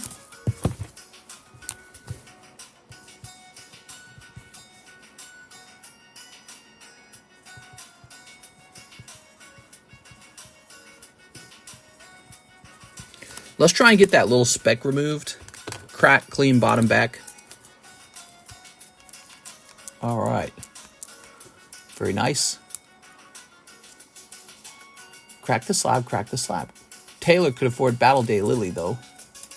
There you go. That's true, actually. She could. All right, we're going to click on this. Joseph Jones, 5 packs of Impel Marvel Series 1. All right, you got it. Impel Marvel Series 1 is very special. 1, 2, 3, 4, 5. All right, here we are. Ta-da! Cool. Did Chris Bales mention what he wanted with this? There we are. This is Joseph Jones. All right, Joseph, making the stream a little busier. TCC couldn't name one Jay-Z song if its life depended on it. Here we are. You're correct. I don't think I've listened to any of his music ever. Here we are. Here's this. Justice for Peanut the Squirrel. That's right. I don't know what packs I would want out of the OP ones. Oh, out of the one-piece set. So if I was giving you advice, I'd go after a box of One Piece 9, because One Piece 9 has the golden manga card in it. In fact, that's what I sell the most of right now. One Piece OP9. It's got a nice alternative art Nami in it. The other one would probably be One Piece OP5 English. Could give you a shot at a massive, manga Luffy Gear 5. So that's very popular. Or the Luffy Signature. So both of those things are in OP5. So those two sets, OP5, you go Japanese or English, or OP9, which has the golden manga in it, and that's really good. Here we are. Use the 90, mix it up if you want. I'll tell you what I'll do, Chris. So I think normally it's $96 for a box, right? And you only sent 85. I'm going to give you a whole box for just 85, basically. So if you wait for me, I'll get that done, okay? Here's Beast. So this is Impel Marvel, and the cards have a fantastic style where they actually look like the cover of a comic book. That's really nice, isn't it? Look at this. See? Leader. Sabretooth. I don't know what music's playing right now. Hold on. Chill beats and video games, Radio Cutman. Okay. If you say so. This is apparently, ooh, I like that. So these are cool because every card in here could be graded. It really could. If any of these graded 10, you're probably going to make like most of your money back easily on this one pack. So, but here's a really nice one. This Spider-Man. Now these packs can actually come with the holographic card, but even if they don't, there's just some really nice non-holos. Bill grades 2 more big ones. What about them? Here's Ultron's, Iceman, Nick Fury, Marvel Girl, Mr. Marvel. Look at that. Huh? Okay. Giant size X-Men. Silver Surfer, Rogue. All right. Superman talking to Iron Man. This set's too cool, man. If I run out of this, I'll probably restock it. I like this to be a permanent fixture on the menu. Impel Marvel 1. All right, what's this? We have a new set. It's called Fleer Marvel Masterpiece. $16 a pack. Try it out, guys. We were opening it virtually nonstop yesterday. Thor versus Loki. Look at that. They're on a rainbow. Wow. Here's She-Hulk. Looking very classy. Dazzler. Captain Britain. There's Dr. Octopus. Wasp. The Incredible Hulk. Wolverine. Famous battles. Look at this Magneto. Man. Cyclops. I love the color scheme here. Red, white, and black. All right. Stan Lee. Yeah, Stan Lee is in here. You got a Stan Lee card in this set. Very neat. This is a vintage set. It is out of print. They're not making any more of these. Okay, we got first Kree scroll. Here we go. We've got Nightmare, New Warriors, Guardians of the Galaxy, Apocalypse, Moon Knight, Dagger. You know what we need to do? We need to figure out what the best Batman cards are. We never opened Batman. Loki. Maybe you guys can go to our Discord server and recommend the very finest Batman cards that we can open in our Discord server. We gotta get the DC universe a little bit right. They got the Joker. They got the Joker. They got Batman. I think Marvel Universe is definitely better than DC. DC's weak. DC's got Flash. It's got Superman. It's got Batman. And all those. Batman's really the... What is going on here? You won't go back in the box. Go back in the pack. There it goes. All right. Pack getting annoying on me. It's because we opened it wrong. Superman, right? Superman, over time, Superman's really worn off on me. I think when they invented him, he was like super popular because he was like just a great story you could listen to. But I think Superman's too simplistic of a good guy.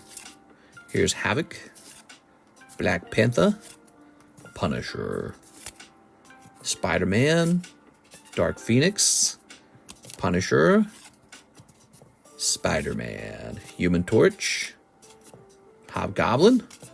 There you go. No hollows in that round, though, Mr. Joseph Jones. All right. Thank you, Mr. Joseph Jones. I had to take a whole box of this, open the whole damn thing, get it all graded.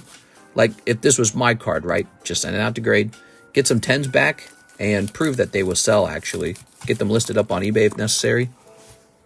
Joseph Jones. Grabbing your bag. Look at all these. Isn't that nice? All right.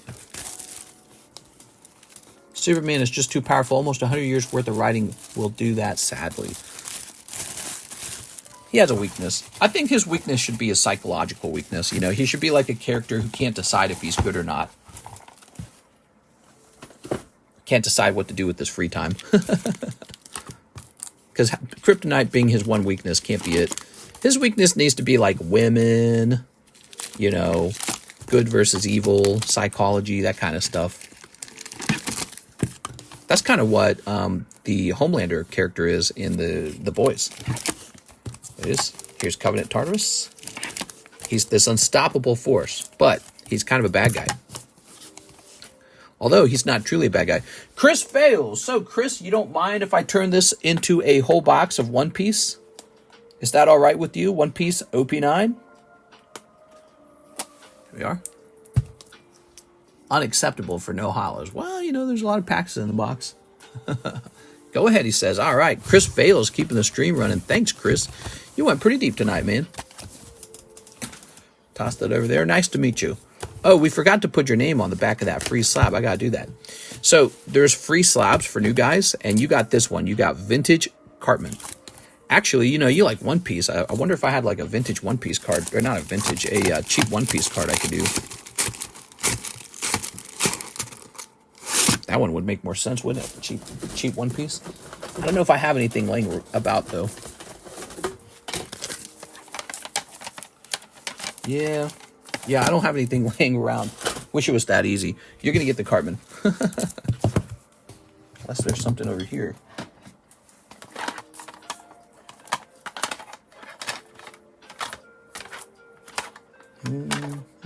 Oh, I got one. All right, here you go. Monkey D. Luffy. So that's your free card for your first order. Okay, we'll put the Cartman back. And so you're going to like this one better because it's One Piece and you're opening One Piece. This is actually an error card. That's why I graded it. See that little goopy goop stuff there? That makes it an error. Okay, Chris Fail, right? Chris Fail? Let me check. Yes, Chris Fails.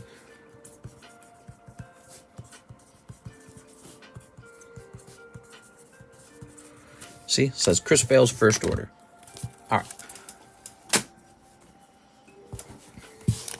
Ready? Pull that up.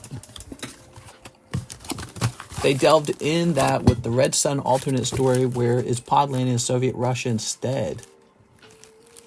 Oh. Throw that away.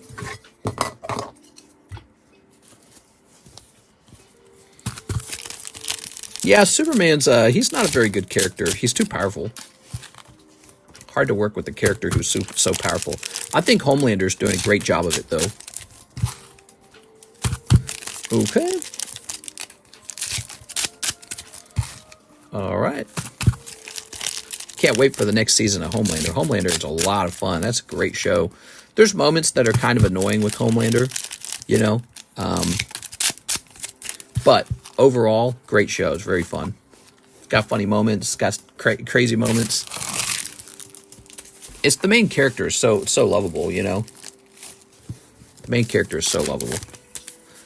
Homelander himself, like when he gets squirted with the milk in the latest season, he takes that milk shot from the, whatever her name is, fire lady. They are. It's called The Boys. I know. Merry if in Christmas to you, do it up. You must have been good this year. What? Bro, the ETBs are going to fly off the shelves. Here's a holo. Here's a holo. Here's a holo. Here's a holo. Here's a holo. By the way, guys, we still have Electric Breaker. That's that new Pikachu set that is still available. It's now $70 a box. Toss that away. Here's a holo. Here's a holo. There's a holo. The penguin is good. The cast is amazing. Nah, the penguin sucks. I just like being disagreeable. Here's a holo. No Country for Old Men. We were talking about that earlier. I need to rewatch that sometime. Oop. One of my favorite movies of all time that ranks at the very tippy top. There Will Be Blood. Can't get enough of that movie. That movie is so freaking good. There Will Be Blood. I don't know if that's my #1 movie. It might be my #1 movie. There's so many just incredible moments in that movie, like when he meets the guy pretending to be his brother, and then he has that moment at the party where the imposter, who's pretending to be his brother, starts womanizing, and he's sort of like getting drunk off of women. And the main character looks at him. It's like he knows, you're not my brother. It's like he knows you're not cut from the same cloth, right? He has that moment where it's like, you and I, we're not the same. It's amazing. It's amazing. It's like a feeling I've had. And so, it's so, I don't know, it's like so instantly relatable. Also, the very beginning of the movie, where he almost dies getting a chunk of silver, so relatable. Such a relatable moment. But also such an amazing moment, like his sort of like, it defines like the whole movie, you know, sort of like a summary of the whole movie. This guy's willing to kill himself just to get a little piece of silver. Some sort of crazy amount of determination. And it, you know, ends up defining his character the whole time. But he's a miserable character. He's not happy. Joseph Jones. Oh, wait, that wasn't Joseph Jones. Chris fails. That's right. Joseph Jones was the previous order. Did you pick up the Costco tins? I picked up 1 million of them. I cleaned out every Costco for 3 states, and now I got them for sale on eBay. Easy flip, boys. All right, here we go. Somebody's doing that. Boy, it's getting cold out there, huh, guys? We're in November now. You know, I can feel the chill air and the heat from the heater. I couldn't find any Costco ones. Those jerks stole them. They stole them, so our poor friend Tammy couldn't have any. It's not right. Justice for Tammy. Justice for Peanut. Justice for Tammy. Thank you so much, Mr. Joseph, and thank you, Chris, for keeping the night a little bit busy. Slow Sun. Sunday's always a bit slow. Joseph Jones says 5 packs of the Fleer Marvel. Oh, okay. We got a 1, 2, 3, 4, 5. Ta-da! Thanks for the fun. Have a good night, everyone. See you next time. See you later, Chris. Mister's a scalper. My Costco got raided. My Costco had the Charizard figurine one. Ah. There we go.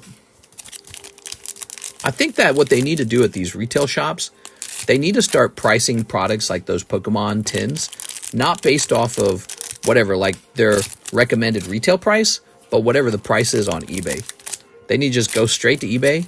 So whatever the eBay price is, that's their price. So dynamic pricing. And I think that's the way it should be done. Because the reason people scalp is because there's such a massive price difference between eBay and Costco. If there wasn't a massive price difference, then that wouldn't happen anymore. There you go. So they should have dynamic pricing where it's just whatever eBay and Amazon price the Costco tins at, that's the price of the tin in the retail shop.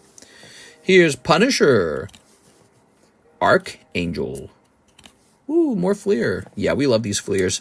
Here's Black Widow. She's stealing a baby. Oh, Signature Wolverine. Nice, dude. And Gambit Holo. These Marvel Fleer cards. We're about to sell out of these. These did extremely well. Just a bit left. We are. I think less than half a box is left. Thanks for the fun. It made the news. All right. Justice for Peanut. Peanut, who they murdered, by the way. They killed Peanut and the raccoon. Why did they need to kill the raccoon, huh? They just wanted to kill him. That's why. Jerks. All right. Here we are. We need justice for Peanut, guys. Here's Century. Here's Bloodhawk. Ooh. Kingpin. Okay. Oh. Captain America. Very nice. There we go. I wonder who Peanut would have voted for. Captain America. And here's Black Wolf. Oh. But he's not black or wolf. Time to get a pet possum. Possums don't live very long. Did you know that? Possums have a short lifespan. Here's Storm, Jack of Hearts, Evil Hawk, and Namor. All right, you got Namor. Cool, cool, cool. I like it. Oops. Do you guys enjoy watching the Marvel cards get open? I think they're fun. Okay. She-Hulk. Dang, dude. That is one sexy She-Hulk. Oops. Here's Nick Fury. Here's Psylocke. Oh, my God. We got Mondo. They can't get rabies either. Oh. Here's Hulk. You're looking tough, dude. So today, guys, if you weren't here earlier in the stream, I was talking about how I got myself a virtual reality headset, the latest one by Meta, and I have used virtual reality for the first time. It definitely has a few like moments where it's really funny, where it's sort of like, you know, something only virtual reality could do. Here we are. I'm playing the Batman game, and boy, did it dry my eyes out. My eyes hurt when I was done. Like, my eyes are twitching right now, actually. Sign that my eyes are tired. Motion sickness. You know, I don't get too much motion sickness. Karis was the first one to use it. She got motion sickness right away. But I have not experienced motion sickness. So maybe that is just some luck for me. I don't get motion sickness on a boat either. Here's Daredevil. VR poker is a game changer. Yeah, poker. Here's Firestar. Oh. Thor. All right. We got Jollibee. Galactus the Cactus. And Nightcrawler. Distant relative of Prince. Okay. Very nice. Firestar. Sun the fire. VR gave me headaches. Had to sell mine. Ooh. I could definitely see why. I feel like your brain's not meant to, or your eyes are not meant to be pushed up against that screen like that. You know what I mean? I noticed also the visuals are not very good unless the virtual reality headset sits on your head just right. Like, if it's off center, the actual headset, if it's off center from your eyes just slightly, everything becomes hard to read. It's like a blur. The 3D effect is lost. You are? Odin, the Allfather. All right, picking up Odin. What game was you playing? What is this music? This is video game music? Nah, I'm not listening to this. All right, we're out of here. Let's try the best synthwave video.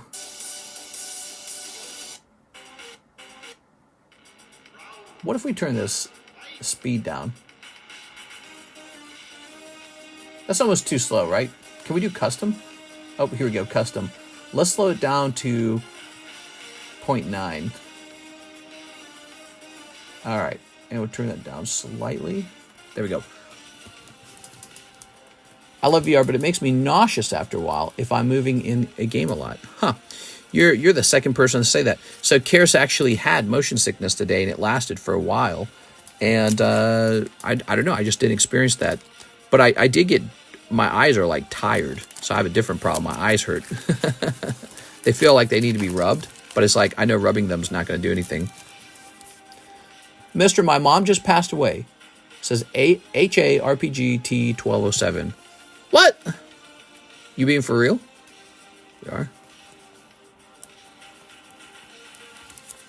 If I'm moving a lot, what game was you playing on it? If the game is stationary, it's fine. All right, let's go ahead and put this in Joseph Jones' bag.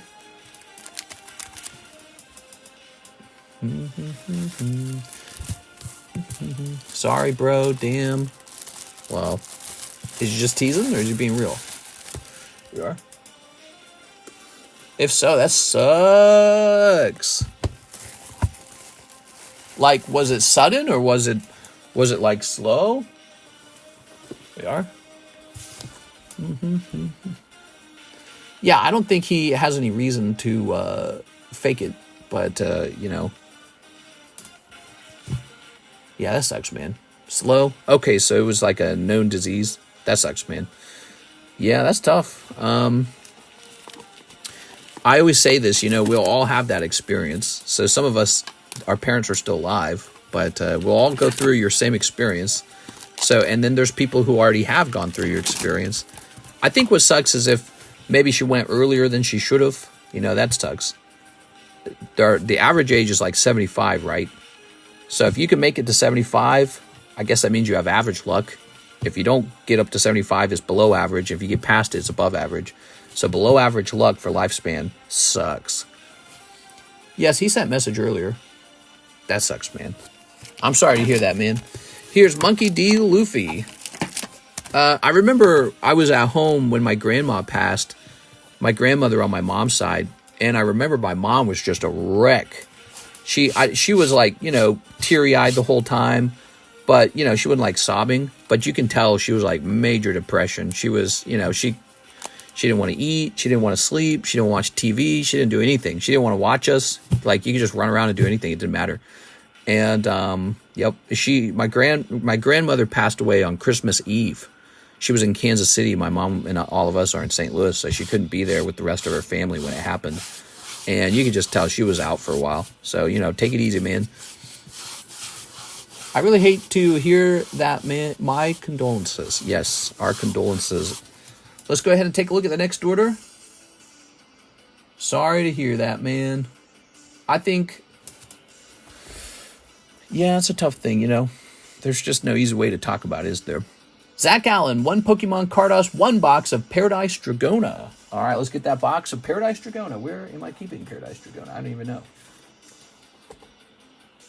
Let's see. Well, let's start out with the Pokemon Cardos then. 1 Cardos. It's just 1. I'm just going to reach over into the box and grab it. All right, what do you got? Oh, Charmander's not bad. That's no bueno. My father passed on New Year's Day. Not fun at all. Yeah. You hear, I don't know why it is, but you hear more about fathers passing. I feel like dads don't live as long as moms. I guess that's actually statistically true, isn't it? Women live longer. All right, 1 box of Paradise Dragona. Let me go grab that Paradise Dragona. Looks like we need a fresh case of it. I'll be right back, okay?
All right, our last case.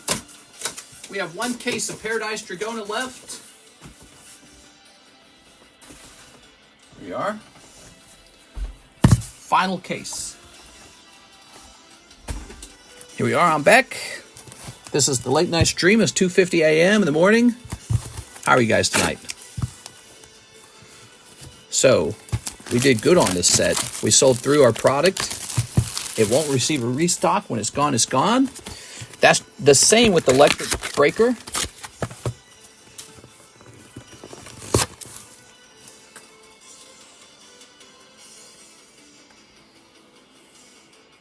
Hold on.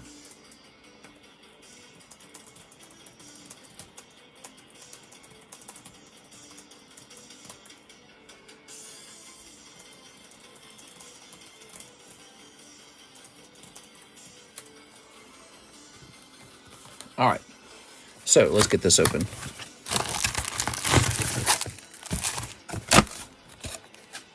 There we go. Ooh.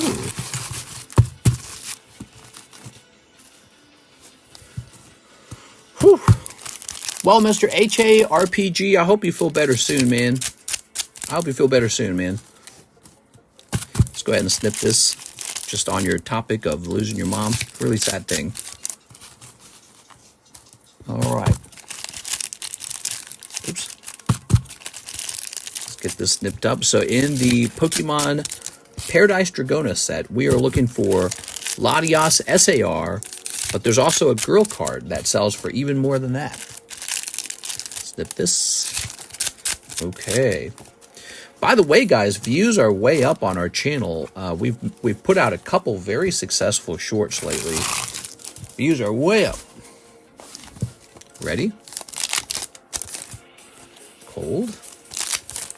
Got to keep that going, though. Octopus. Ooh. Here's a cold one. Here's a Holo Zarude. Here's a cold one. Here's a Holo Landorus. Cold. Cold. If you guys are liking Paradise Dragona, it's at a great price. All right. Oh, man, there it is. Zach, you just pulled the Lycia SAR. Wow, man, that was so easy. All right, this is a big flip for Zach. How about that, Zach? Oops. Here's Latias. That's some heat. Zach Allen. Is he watching? You must be happy, Zach. There we go. Here's Morlul. Ooh, not to be confused with Sumlul. All right. Toss this over here.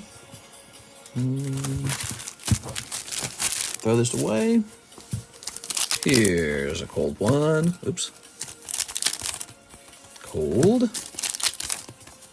Oh, Flygon D's.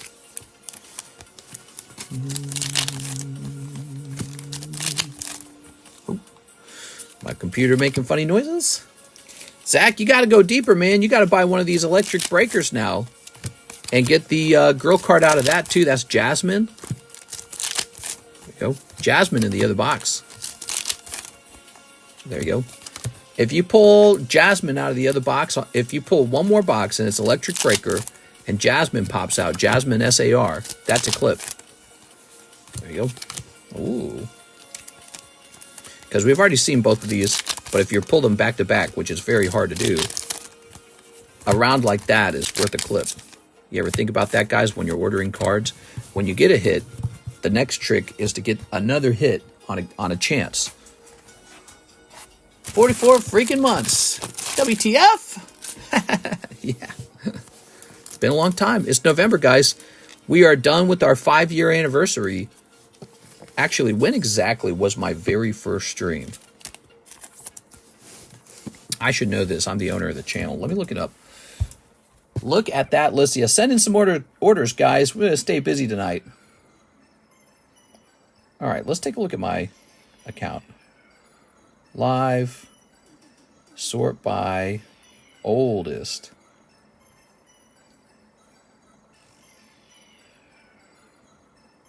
So this says streamed 5 years ago. What was the exact date, though? Well, it doesn't even tell me. Maybe it will tell me if I go onto the desktop. Hold on. I want to see when my oldest stream is. Almost 50 months for me. We're on our way to 93,000, by the way. We got a nice chunk of subscribers today. Let's see, September 1st, 2019. Oh, that would suggest we finished 5 years a long time ago. But let me double check. So I can see it with mine own eyes. Oh, she's right. September 21st, 2019 was the first live stream that we actually published to the channel. By the way, it was 45 minutes long. Wow. I'd watch that sometime. I bet it's totally different. Crazy. So we already finished 5 years. We are in year 6 officially. This is year 6, guys. 6 years. Wow. Somebody just crashed into our garbage cans, blast all 3 cards into the streets, garbage everywhere. Ooh, that sucks. There we go. Somebody had a little too much to drinky probably.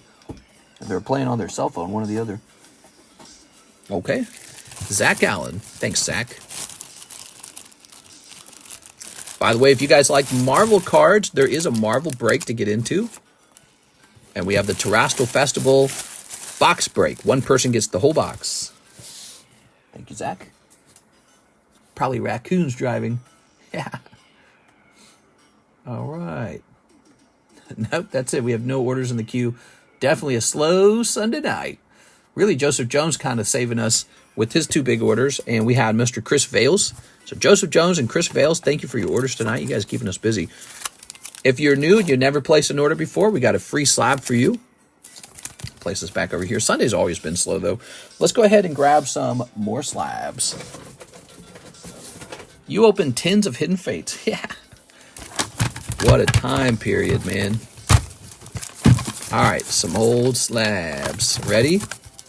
These have already been priced, so that's correct. $30 is correct. $500 for this one. He's going down in the tops box. All right. I'm working on it. Do you have Pokemon? I got Pokemon. Here's Weeping Bell, Queen of Hearts. Ah! Not the Weeping Ussy. Weeping Bell. Honestly, pop 10, $50 is pretty much correct for that card. It's a part of a 3-card. You know, I should put this to the side and get all 3 together. Here's Alakazam 7 for $25. Let's drop that. He is a 7 after all, but I think this card itself is worth like $25. So, actually, let me double check. Pretty sure he is. He's one of the more popular cards. You know, so if I can just crack him and sell him for that much. Let's see. PSA 8 is $35. What if it's 7? All right, so I'm going to lower the price. Someone wake up the oil barons. Thank God for the wealthy guys. There we go. Here's Golduck. PSA 9, $40. That's cheap. We've got the Goof. Vintage Goof is from 2023, though. It's a lovely card. I think I'm going to change the price. I'm going to guess I have no competition on this card. Like, I'm going to assume there's none for sale online. All right.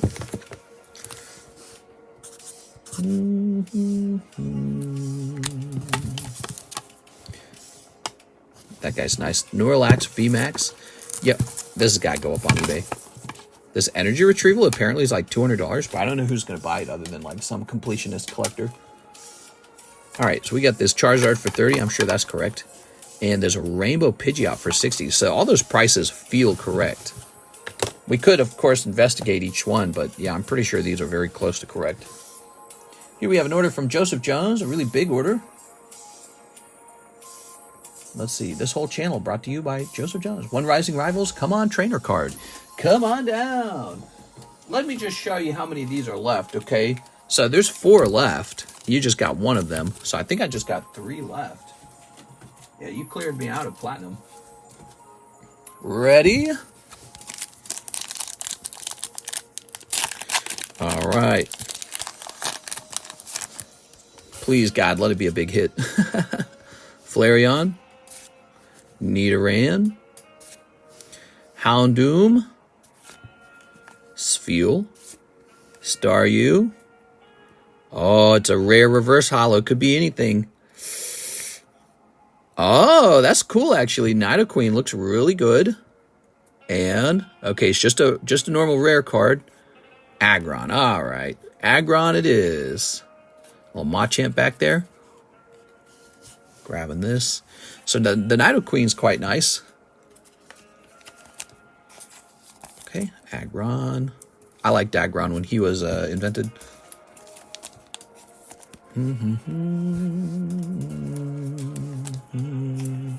Houndoom non-holo. Flareon non-holo. Cool stuff, man.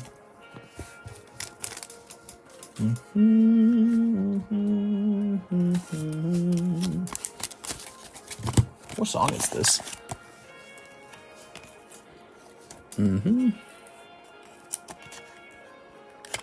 I feel like I could listen to some Deltarune OST again. It's been a while since we've listened to that. Like, I've had a nice long break from it.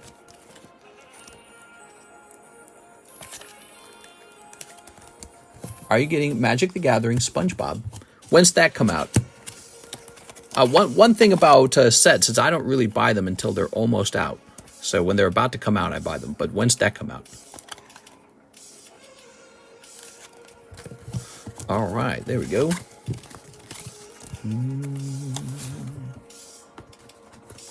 Mr. Joseph. Wow.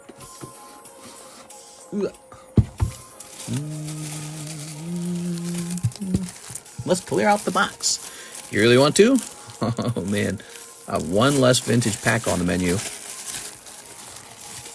All right. You make me jealous that you can have so much fun, Joseph. We are. All right. Those are some seriously decent cards. I'd love to see if you could get one more of those, like the Luxray. If you get one more of those, that'd be a big deal. But you never know what's in those last packs. All right, put you over there.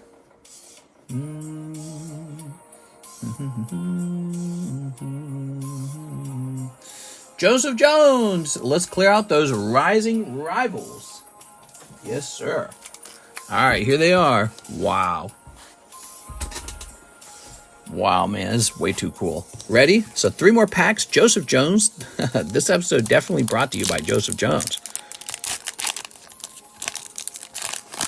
Okay. What do we got here? Oh, did I detect something special? No, just a reverse holo.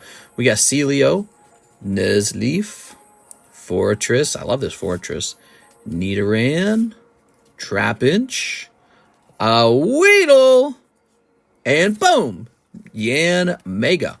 Okay, fine, Yan Mega. Be that way. I had to go out in the freezing cold to grab the cans. That sucks. Here we are.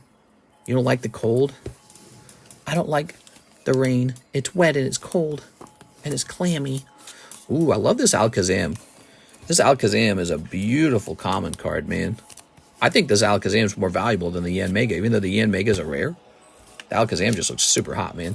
Looks like a hot card. All right, pack number 2. One more big card for us. Come on. Here's Munchlax. He's great. Aerodactyl. I mean, he's really cool, too. Weedle. Kecleon. The Houndoom again. Wow, man. Oh, yeah. Eevee. And, oh, my God. We need this Snorlax as a holo or a reverse holo. So check it out. You got this reverse holo Eevee. That's always solid. Eevee sells, you know. Now, check this. This Snorlax is so good looking, and it matches with this Munchlax. That's adorable. Can you guys see that? Wow. That's really cute. All right. Okay. So lovely Eevee. Here's your scissor. That's the same pictures used in the Domino's Japan promos. Yep, they weren't promos in English. They were just part of the set. Pretty neat, huh? Ready? Last chance. Come on, dude. Could be anything. I'm always trying to catch a sneak peek. It doesn't look like another big card. But we're going to have Flareon. Flareon's always solid. Spheal. Staryu. One good reverse holo could be a big deal. It's a rare reverse holo. Shaboom! Wow, you got Nidoking and Nidoqueen now. That's super cool, actually. Okay, it's a dark type. Umbreon, maybe? Wow, dude. So glad you got that last pack. The last pack is holographic Darkrai. Check out that Darkrai, everybody. Wow. All right, so the last pack did not contain any more of like the level 10s or whatever they're called, whatever the Luxray was. Luxray wasn't a level 10. That's a different set.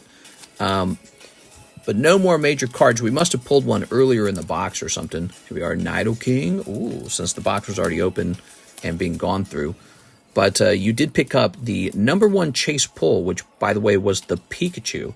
So the Pikachu was like the box hit, if you didn't know that, because the Pikachu was a special pull. The other special pulls were the Rotoms. So you got both Rotoms, you got the Pikachu, you got Luxray, and you got some really seriously nice cards that were like reverse holo and holo. We are. I think what would have made this round better is picking up like some Snorlax reverse holos, some Evolution reverse holos, and the Gengar's in here too. So I would have liked to have seen that, but not in this box. We can try to get another box. I think it will be very hard to get another box. They've gotten so expensive. We are.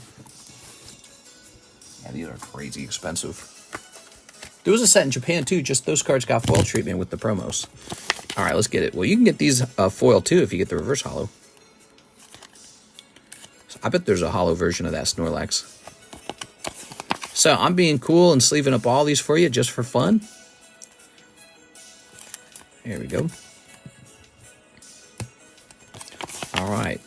By the way, this Snorlax on my right-hand side, the $30, not Snorlax, this Gengar on my right-hand side, this one right here, he's $30 and he's all the way back from 2022. He's now 2 years old.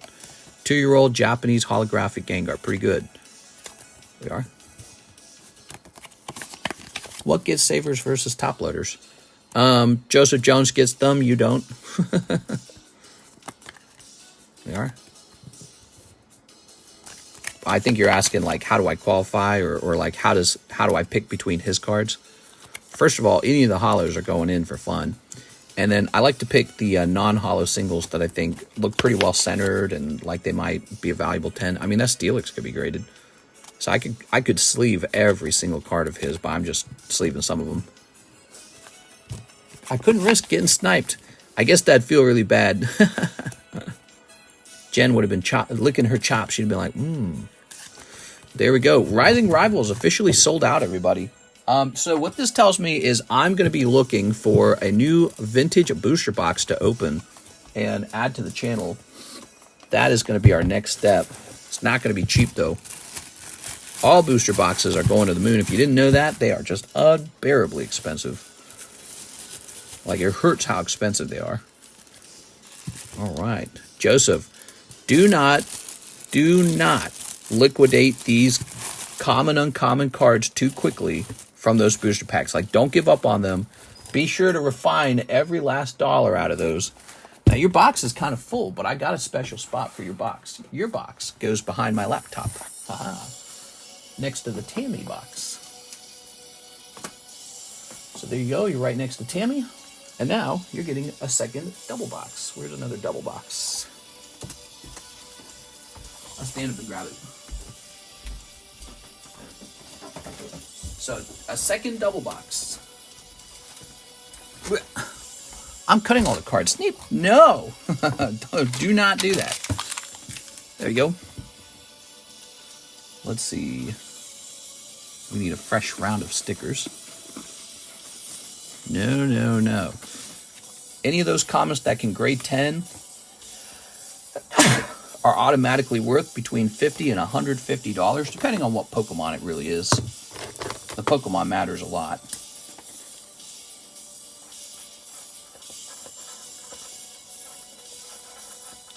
Many of the decent ones will just be selling for about 80 bucks, I think. Any of the reverse holos or holos, that grade 10 will be worth probably about 400. A really good one, maybe a lot more than 400. There we go. There we are. Now, so I guess my next question is, what box would I open next? What do I have in my closet? Let me just take a quick look and see what I have in my closet.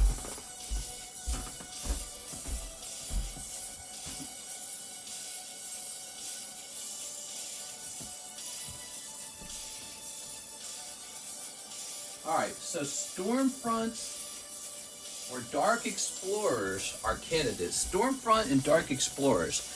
I'd love to do a Stormfront box, but I know those are exceptionally expensive. Let me take a quick look. Stormfront's no joke. Very expensive. There is no Stormfront box for sale. That's not a surprise.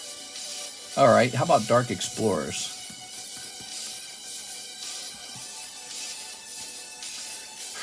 Man, why are these boxes so expensive? Give me a moment.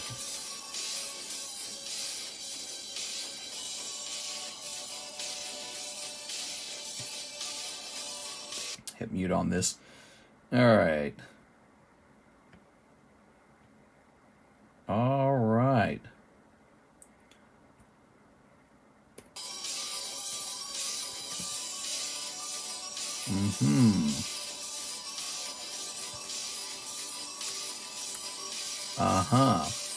So, I mean, I could do Dark Explorers, but the problem is, because of the price of the current Dark Explorer box on the market, my current price would have to be fairly expensive.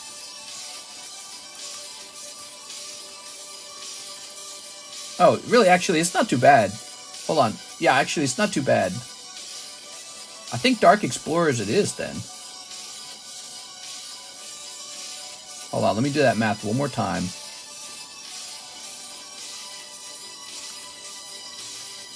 Yeah, that's not bad. Okay, well. That's a lot of words. Too bad I'm not going to read them.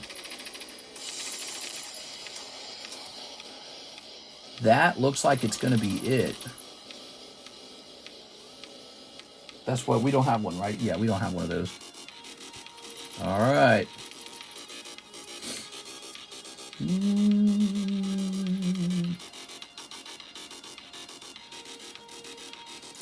Give me a moment. We'll take this platinum box out. So this is an empty platinum box. We gotta sell it as an empty platinum box. Toss it over here. And now I need to reach one of these Dark Explorers.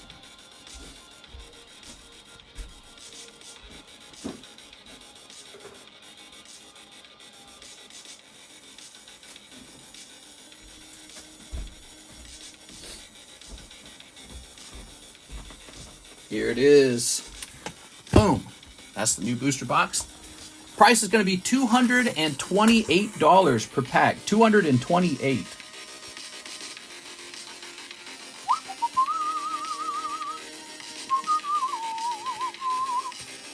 Black and white Dark Explorers. $225.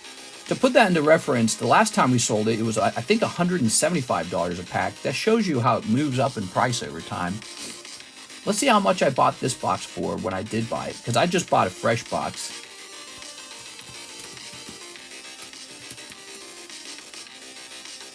All right, give me a moment here. Yep. Crazy. The very first box of Dark Explorers I bought was 3.7 thousand. Wow.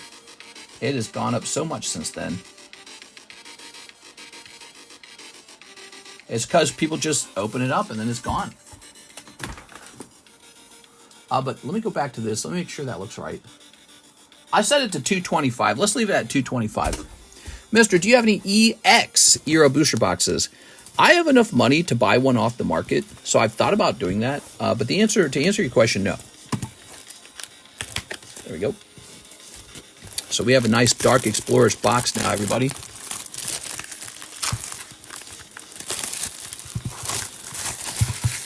Wow, that's fun.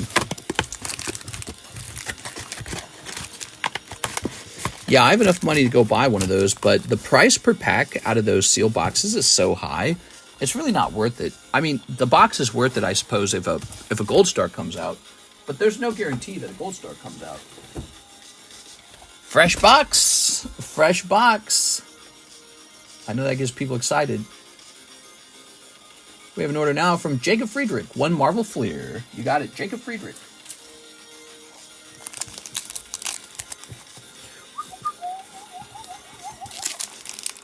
Okay, let's sneak this. You guys ready for Monday? Ooh, the Monday blues. Dark Explorer is up. Here's Chimera, Fin Fang Foom, Hawkeye, Firestar, Husk, I'm a husk without ya. Here's Low Key.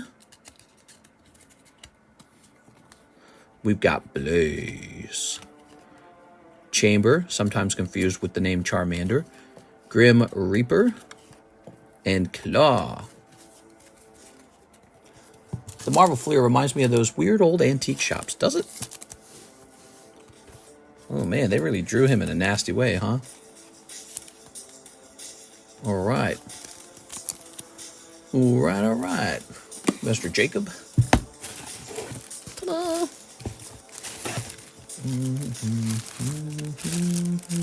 Let's put it in this bag. This bag's a little less full. Jacob, you got a lot of stuff, man. All right.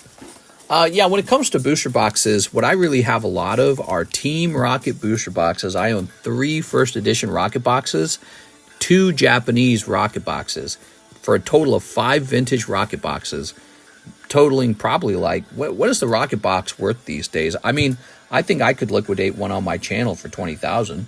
So that'd be 60,000. And then I think we could, well, there's 60 packs in a rocket, in a Japanese rocket box, there's 60 packs. And I think I could liquidate each pack around $450. But let's say 400 to be conservative. So it'd be 60 times 2, because I have 2 boxes, times 400. So those 2 boxes alone would be 48,000. And then you add the $60,000 worth of English boxes. That's $108,000 in Team Rocket seal product. Wow, not bad, right? Stonks. It's a very solid, very conservative Pokemon card hold because people love Rocket. It just gets purchased up and opened all the time, actually. All right, who's next? Do we have any orders? We have no orders in the queue. The queue's empty. If you guys want to see an order, send an order in now. I know, it's Sunday night. You're all getting ready to go back to work. Here's, let's see. We got Poliwag. Is Tammy here? Oh, Tammy. The Marvel Fleer remind me of those weird old antique shops. There's a nice Suicune for 120. Really nice. I'm here. Well, Tammy, it looks like we finally hit a slow spot. Let's go ahead and grab your box. Now, what did you want me to remove from your box? You're trying to give some stuff up out of your box. You're thinking all your Topps Chrome cards, right? Here's some Hello Kitties. Was it that you didn't want your EX cards? I think that's what you were saying the whole time. So like this, Gavillain. What about this guy? He's kind of nice. He's like etched, right? Here's Trainer. What about trainers? Clear all the low-cost Vs, EX, and FF Holos. All right. What about etched EX cards? Here it goes. So we got Togedemaru. No, wait, that's not Togedemaru. That's, oh, I can't remember his name. He's, damn it, what's the fish's name? Togedemaru is a totally different Pokemon. Here's Palo Sand. Here's the Ant-Man, the headset, Pikachu. No. What is his name? No trainer. All of those gone. Okay, no trainers. Here we are. Here we go. Here's Scavillains. Here's this guy. Here's this guy. Here's this guy. Here's Skavillain. Tatsugiri, that's his name. He's so cute. I guess I keep at least one Pika. You keep all the Pikas. I'm not taking any Pikas. What are you talking about, Tammy? Yeah, you keeping all the Pikachus. They're probably worth at least $5. Yeah, giving me a $5 card. Okay. Headset, Slay King, High Dragon. All right, let's see.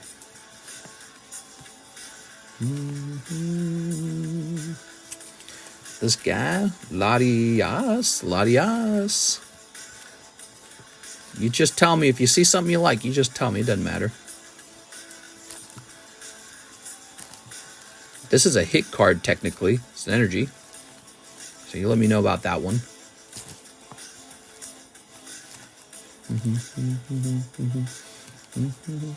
Can't imagine why anyone would give up Archelodon. Here's an energy card.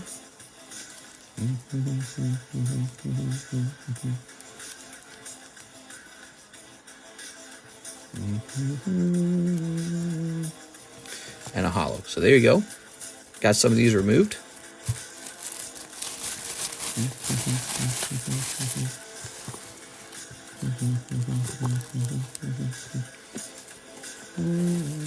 Look how much this clears. Holy.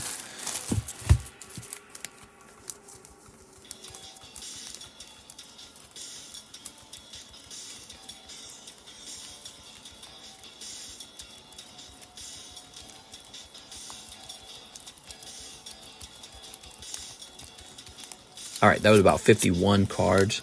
Tell you what I'm going to do, Tammy. Honestly, I feel a little bad taking these from you. And so I'd like to offer to buy them from you, at least.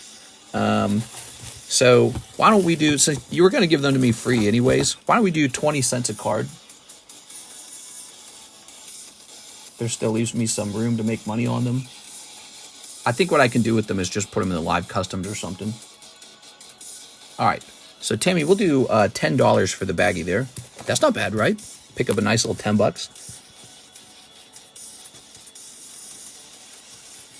All right. Holos, I would never purchase a holo. The holos are just too easy. There's too many. They're all over the place. But those are a little better than holos. All right. That was just your little red box here. Some of the Durants. Wink, wink. Give me a second here.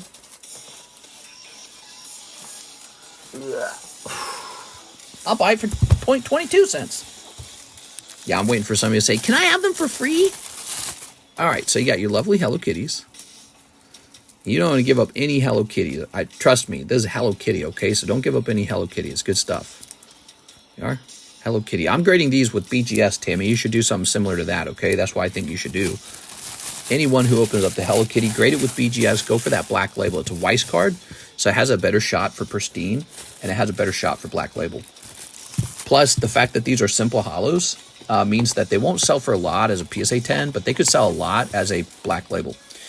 You got these beautiful guys. Okay. Now, here's one of these bags full of lots of those kinds of EXs. So here goes. That's probably holos back there.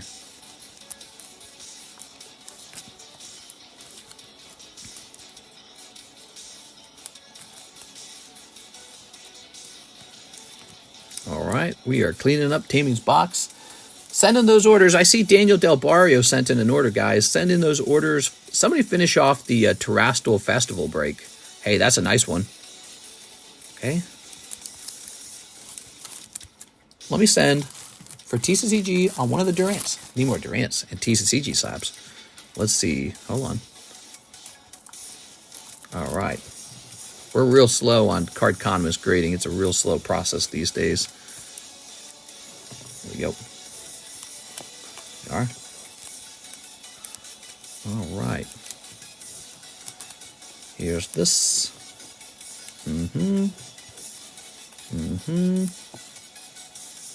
Oh.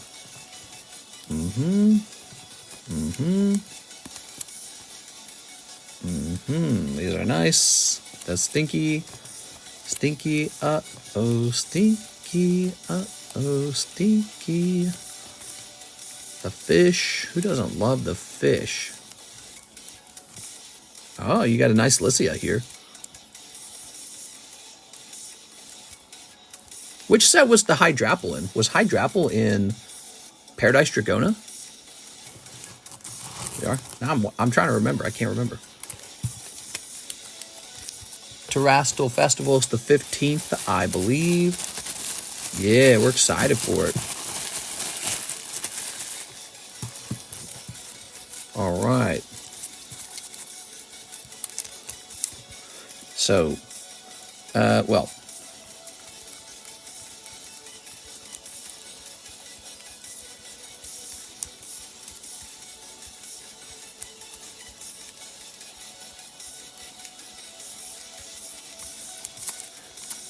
All right, let me do a little math on that.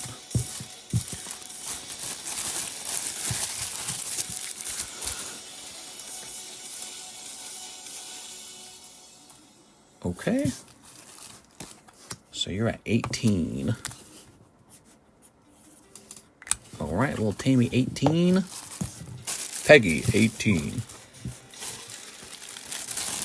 I have a real question. Are there any Gengars in the Karuta? Yeah, there are actually.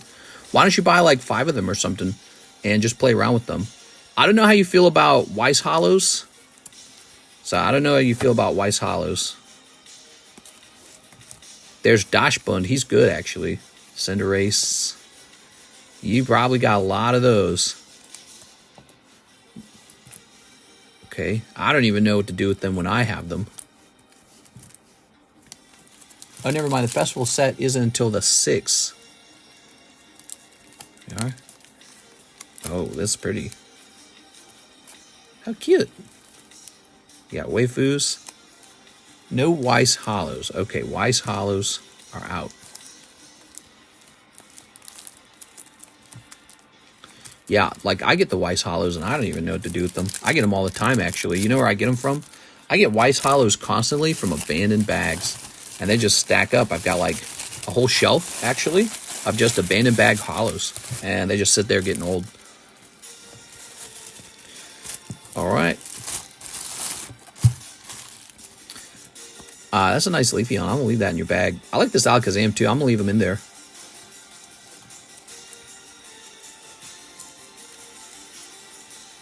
Mad Cargo. You don't want Mad Cargo? He's sick. Dude, I don't even want a Mad Cargo for 20 cents. Yeah, I like offering to buy some of these, but I would never buy Mad Cargo ever. I wouldn't buy him for a penny. It's Mad Cargo. You can't sell him. He's like impossible to sell. Luxury, Ogerpon. Who willingly buys Mad Cargos? Anybody? I couldn't name one person. Okay, I don't know about this pile. This pile was like a lot of hollows. Not as many of the EXs in here.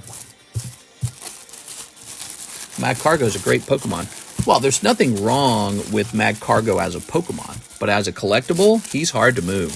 There's no question about it. I've had a nice Mad Cargo on the table before, sat there forever, never sold. I probably put him in the live customs or something.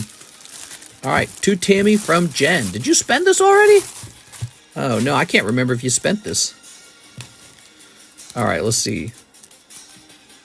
Greninja's kind of cute. All right, let me know about that Greninja if you want to keep him. Hyperoma, Greninja. Okay, that's a holo from Final Fantasy. Ogerpon, Screamtail, Blussy, Angel. Now, Caius is a hit. You keep those hits, okay? There's a Tifa, there's a Lightning. You keep those, all right? You don't want to get rid of those. Full Arts, Machop, some Cardos, Grimer, Caius, Vincent, Sarah. These are Opus 1 commons. I recommend keeping those. There's Fawn, Kefka, Chaos. Okay. Here's some more of those Weiss Hollows, though. All right. More Weiss Hollows at the end. Are there any more box breaks tonight? If you send in, there is. We got this Terastal Festival box break. 1 spot left on it. I don't know if anyone bought that last spot yet, but when that goes off, one of those 5 people will get a whole box of Terastal Festival pre-ordered for themselves. So when it arrives, it's theirs. And so this looks like tops. You're good here. All right, Miss Tammy Lamb. Whoa, Tammy Lamb. Whoa, Tammy Lamb. All those are spent. I just wanted to keep the card. Thanks for being so honest. That's so nice. All right, Tammy, so we cleaned the box. I didn't charge you anything to clean the box. Remember, you were trying to pay me to clean the box for you. I did it for free, and you actually got paid 20 bucks. How nice is that? So that all worked out. How about that? It was in reverse. All right. We can't be having you paying me to do something that I'd be happy to do for free. Okay. Yellow box is filled. I believe we had these on the side of the yellow box. Are there any more boxes? I already read that one. There you go. We were doing something Tammy's been wanting me to do for a while. Clearing Tammy's box. I told Tammy I'd do it, but my wife can never know. There you go. And we'll put this one over here. Okay. And there's just a few more EXs in here, aren't there? 1, 2, 3, 4, 5, 6, 7, 8, 9, 10, 11. So about 10, maybe about 2 more bucks. There you go. Tammy, in total, you have $22. There we go. Very nice. Okay. Let's see. What is this music, dude? This is not video game music.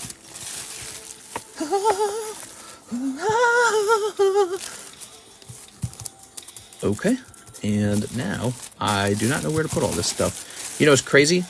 I didn't see anything in here that I really wanted to grade. But a lot of this stuff might make good stuffing for the live customs, and so that people can open up the live customs and have a little more fun. I also think we can one day have maybe like a random pull box for, I don't know, some of this other weird stuff. Like we got this Final Fantasy. I don't know who values that though. You know, you're right, Tammy. You know, nobody's really grading common holos out of Final Fantasy. They're just grading the hits. I don't know anyone grading, you know, the simple holos. Myself maybe, because I'm crazy, but I'm crazy. I'm aware of that. Aware of how unusual my behavior is. And those cards do not do well anyways. They come back and I give them away if they can't sell. I have to give them away. All right, we'll just move these somewhere. Whew. Are there signatures in the Hello Kitty Y set? There are stamped cards in the Hello Kitty Y set. They're very nice. There's an SP stamp and an SSP stamp. Highly recommended. By the way, it happens to be my best-selling Weiss product of the month. We sold a couple cases of it. We're about to finish this case, and then we're starting a new case. I think we sold officially 3 cases. We are. Was it 3 or was it 2? So, Tammy, I still got the box from last time you did this. It's right over here. And now I'm going to stack this one on top of it. And now I just have a ton of Tammy EXs. Ah, there we go. Haha. Let's get a rotation going. Queen of Spades. All right. That's Ho-Oh, the Queen of Spades. Here's Y Schwartz Rivals, Hestia and Lily. Here's the Master Chief break, which needs 3 more people to go off. This is the very fancy Jake and Finn Heroes of Ooh. And Tapabulu, who's come all the way down to $130 over time. Do you have a singles box for sale? Sort of. I've got random cards for sale. They're called Pokebras and the custom vintage box, but they're random. I don't have like single priced individual cards. I've thought about doing that. A lot of card shops do that, so I've thought about it. I just don't have a lot of time is my main problem. I'm supposed to hire a gopher to do some of those things for me, like sit around pricing cards all day long. But I can't figure out how to get Alexis to stay here and gopher about for me. Here we are. Let's see. Here's Daniel Del Barrio, 1 pal, Day Evolved. 3 pack blister, and ship all my stuff. All right, Daniel Del Barrio is ready for some shipping. Oops. Here you go. That pack was trying to get away. Very nice. How do we get Alexis to do some gophering for us? Dear Alexis, we have a dreadful need for gophering. We think you'd make an excellent gopher on account of your gopher-like teeth. We are. Ready? Daniel Del Barrio. Snipping this. All right. Very good. Ta-da. We've got Skip Bloom. Super Rod. Whoa. Q-Fant and Billy Balt. It's Belai Balt. Belai Balt to Daniel Del Barrio. Now, what did we do with you, Daniel? Didn't we create a box for you? I thought I created a box for you. Yeah, you got a double box. All right, so you got a double box going. Let me check the Cool Kids box just in case you got cards in there. You open so much, you probably do. So give me a second. I'm looking for some Daniel Del Barrio in here. All right, just scrolling on through. Where'd Damian Holding go? Damian Holding, he did a bunch of orders with me, and then they all got charged back, sadly. His company, his bank, did a security thing where they got charged back. I need him to come back and fix that.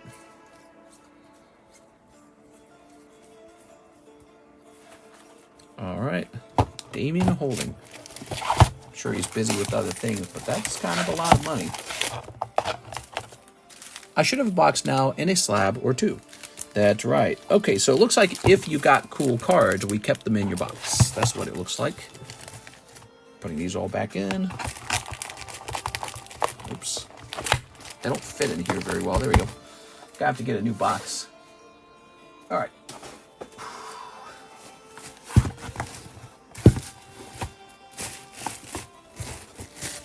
All right.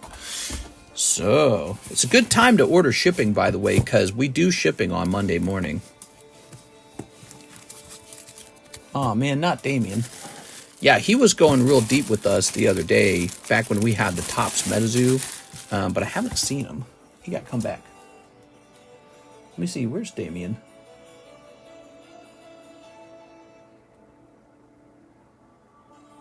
All right, is this it?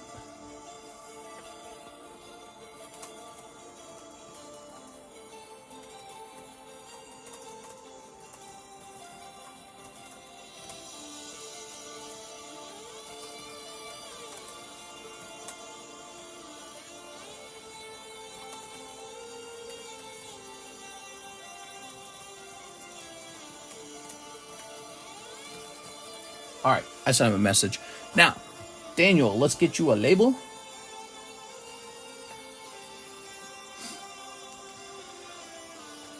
Let's see. It happened once before, and after it was over, he fixed it. So hopefully he fixes it this time as well. This time it's even more money that got charged back. It's some kind of security feature. We are. I'm going to be hounding after him until we figure it all out, because that was a lot of product he opened. Luckily, I shipped out quite a bit of the product, but I actually kept some back too. So, and that wasn't even on purpose. It was just a fluke. I missed some of his product, but it happened to be some of his good products. So, ooh, the label printer needs a new label. All right, give me a second. Did I have two boxes? Yes, they look like this. I need new labels. Actually, I'm going to take a moment. We are. Here, you guys stare at these lovely slabs. I'm going to take a moment. I'm going to take a break with the bathroom. I'll be back in like a minute from that, and then I'm going to get a roll and put it back in the shipper item thing.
yes. So we need rolls.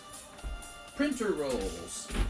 I never remember where I keep those, so I probably kept them in an obvious place. But it appears they are not back here. So let me check the other room. I'll be back. Printer rolls.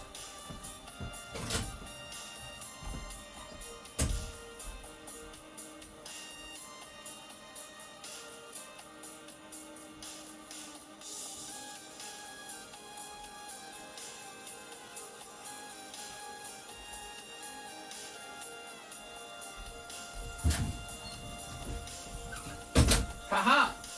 I found them. Let me just load it up now. Give me a minute. Oh, wow, these are really tightly wrapped. Okay. Pop this open. Grab this. Grab these. Close it.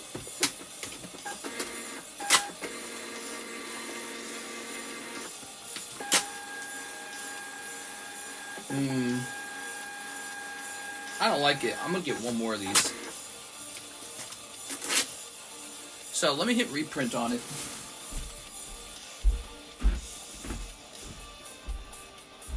Coming over here.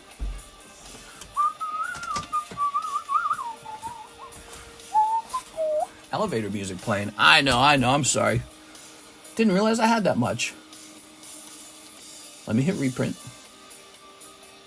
Scooby-Dooby-Dooby-Dum. Stamps has... you gotta be kidding me, dude. It says it has an error now. Alright, so since it has a freaking error, I will go and cancel the label. It's because it printed wrong. Printed wrong with this new label. This new roll. God, dude. This has got to be the worst experience I've ever had with professional business software. It's like they must hire like idiots for their, or the tiniest, most underpaid computer software engineering department ever. All right. I don't want the search results from like 12 days ago. I just want what's going on right now. Dear God, dude. Here it is. Daniel Del Barrio. Refund, because all I want to do is reprint it and it won't let me. It says error. Okay, that's refunded. Now we print a new one. Jesus Christ, man. There it goes. And there's a nice looking label. And now we're ready to move on to the next order. How about that, guys? Crazy. I think Mister's giving me other people's bags. I could. You want me to? God, this music's electric guitar music. Oh, what an awful sound. All right. Video game synthwave. We want smooth. We want smooth. We don't want that crappy... The electric guitar. Electric guitar, that's like for when you're outside or something. Indoors, no electric guitar. There we go. All right, we're back to the synthwave. All right.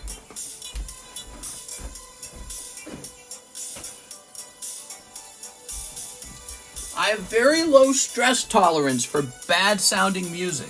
If I have to hear bad sounding music, I go into autistic screeching mode right away. Here's a Veltal. Here's a Luigi. Scyther happened to only be $60. Very cheap. Here's Snorlax. And Charmander. How nice. Hey, those are all really high quality slabs there. I like those. So now we have an order from Joseph Jones. 10 of the Karutas. All right, he's testing out the Karutas. I'm glad you're testing these out because it gives more people a chance to look at them. All right, here they are. Ready? So can we go to widescreen real fast? There's widescreen. So we got 1. Oops. Stand back up. 2.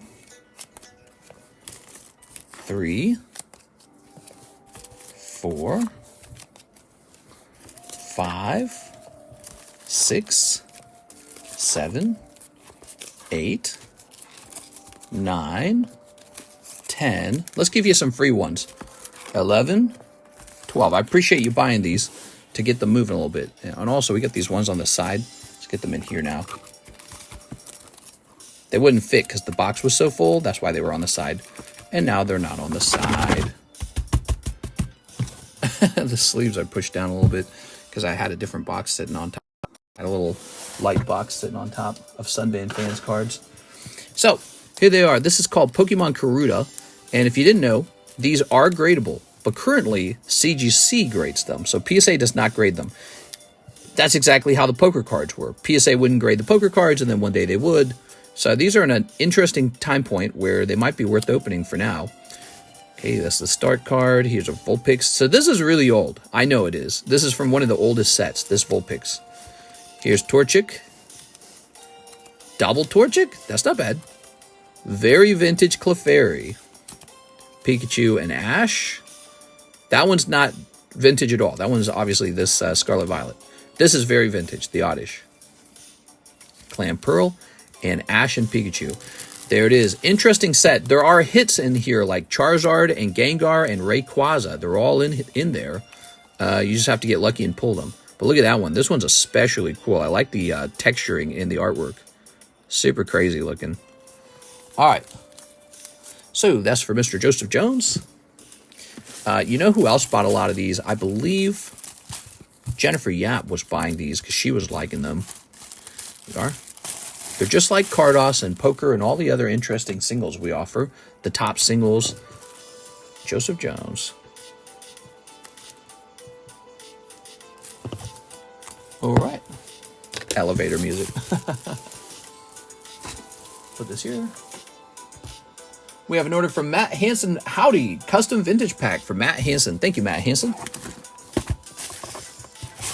Okay, ready?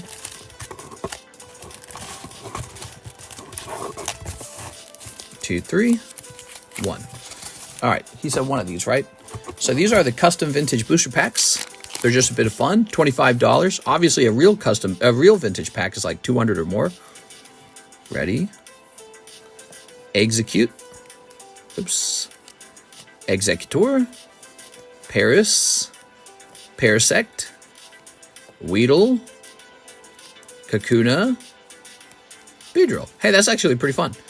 And now you get, Dark Golbat. It's a little bit of a cold pack. Well, I guess the Beedrills are rare, isn't it? But yeah, that's going to be considered a cold pack. You got Dark Golbat. He exists. He's a holo, so you have to be able to pull one of those. There you go. Certainly not Charizard, right? You would hope to pull Charizard. I heard my name. It's Jen. What's up, Jen?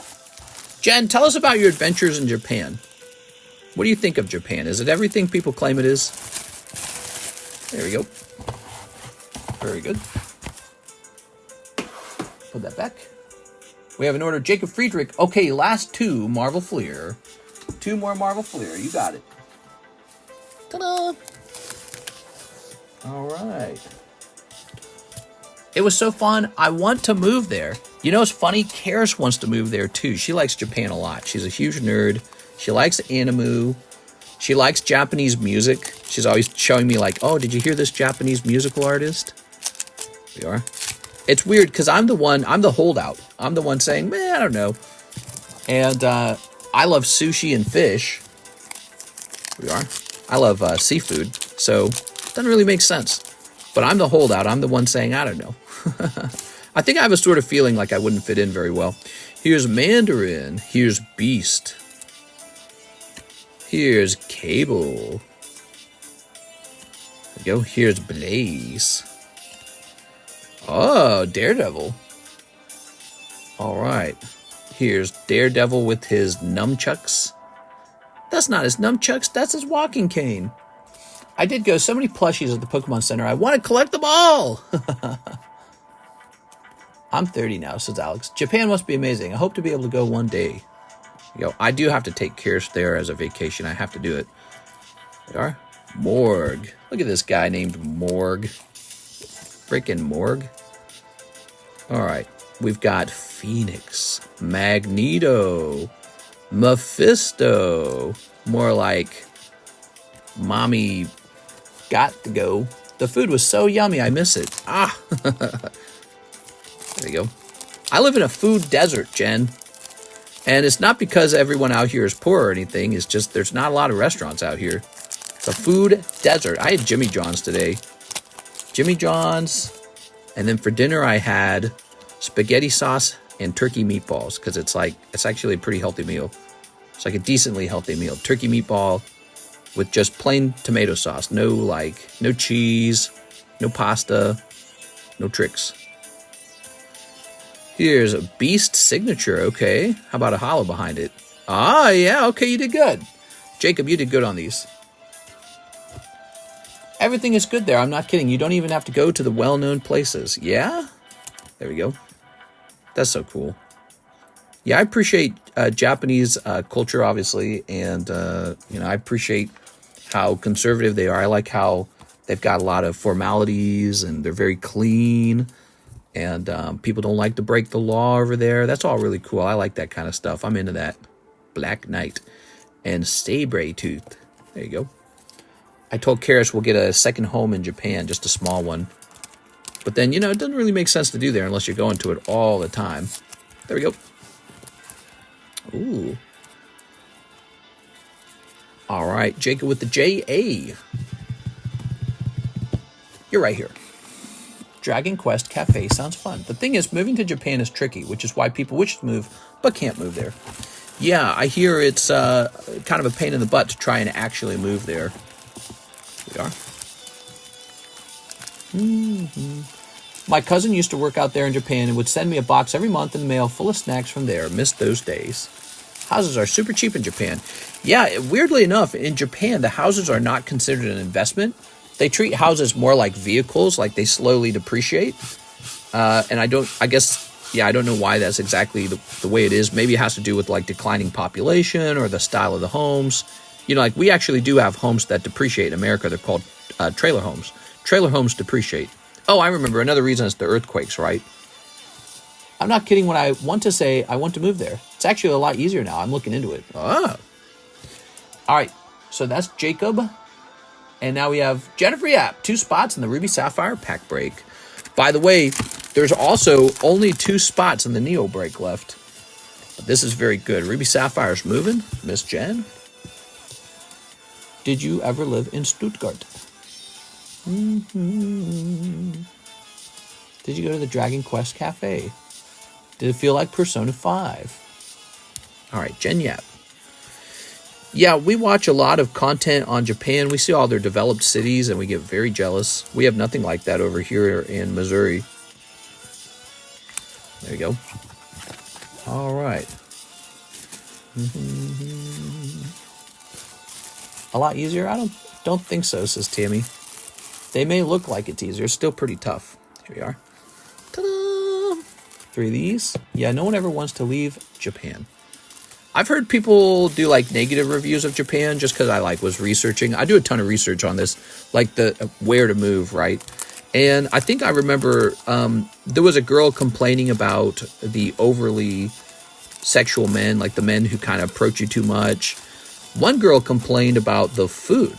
She did not like the food in Japan. She kind of said something like this. She said, at first you think it's very good, and then you realize there's not a lot of variety. It's always the same stuff. She's like, it's always fish, it's always sushi, it's always noodle. And she's like, it's all Japanese food all the time.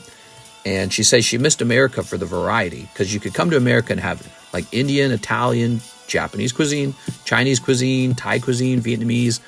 And so she said in America, in a nice city in America, there's such a wide variety of different food groups, Mexican food, Ethiopian maybe like good old American cheeseburgers. So she complained about that. I remember that. Got back from a week in Tokyo. Was a great time. I just thought maybe you are a Jennifer that I know that was just visiting Tokyo. Also very nationalist. They tend to not like immigrants. Yes, and I appreciate that. I think that's actually a good thing because, that's the whole idea of preserving your people. I think that's actually a positive quality.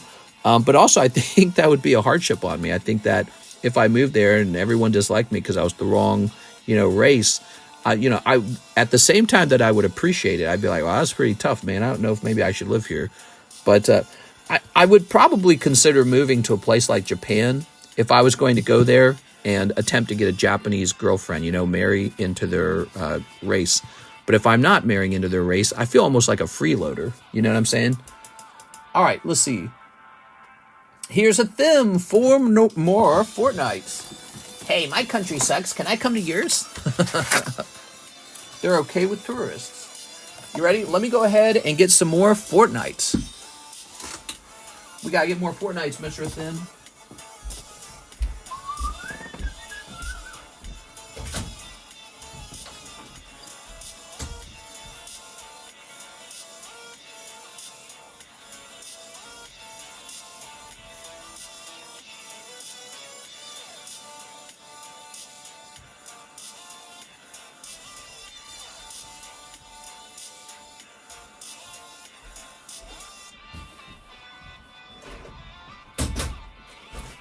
Ready?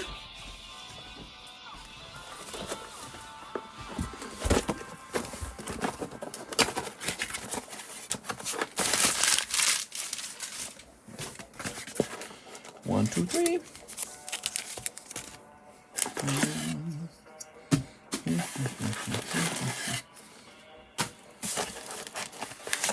I had a few friends move to Japan temporarily, but only with work visas. I guess in my case, I have a sort of job that I bring with me. I wonder how they feel about something like that. Would they view me as just another Pokemon card shop competitor? You know, would they be like, no, we got plenty of card shops. We don't need you. I'd be like, yes, but I sell to America. I export product.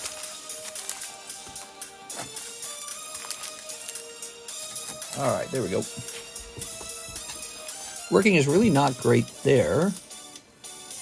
Oh, in Japan? I want to move anywhere instead of this ghetto-ass city where I live now. Which city are you in? We are. People bashing into my garbage can at 2 a.m. People crashing into parked cars at 2 a.m. People nodding out all the time of the day. Ugh.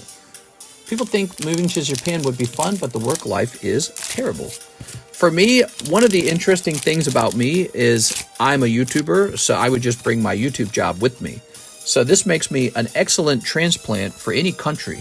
So like if I move from here to Switzerland or here to Scotland or something like that, right? They wouldn't be losing a job that a native would have taken. They'd be gaining a job that I brought with me. So it's really nice. And Karis too, by the way, she's got a job. All right. She is a remote worker. So we're pretty good. Hey, the banana. We're a pretty good group to invite into your home because we pay taxes and we're very considerate. We like to follow the rules. We're not there to change anything about your country. Usually if we're moving, you know, if we're going to move to a country, it's because we really like something about you, right? All the ideal concepts of an immigrant. Work life is extra terrible when you're female. I've seen a documentary that when you decide to leave a job in Japan, you have to give a reason why you're leaving and also find someone to fill your spot. That's funny. You can make it out of the hood, Troy. Just pull that gold star. Bridgeport. It's a city town, I guess you could say. Ooh, I don't know where Bridgeport is. I don't know what state. All right. Ta-da. And cold, cold, cold, cold, cold. So you got one banana. All right.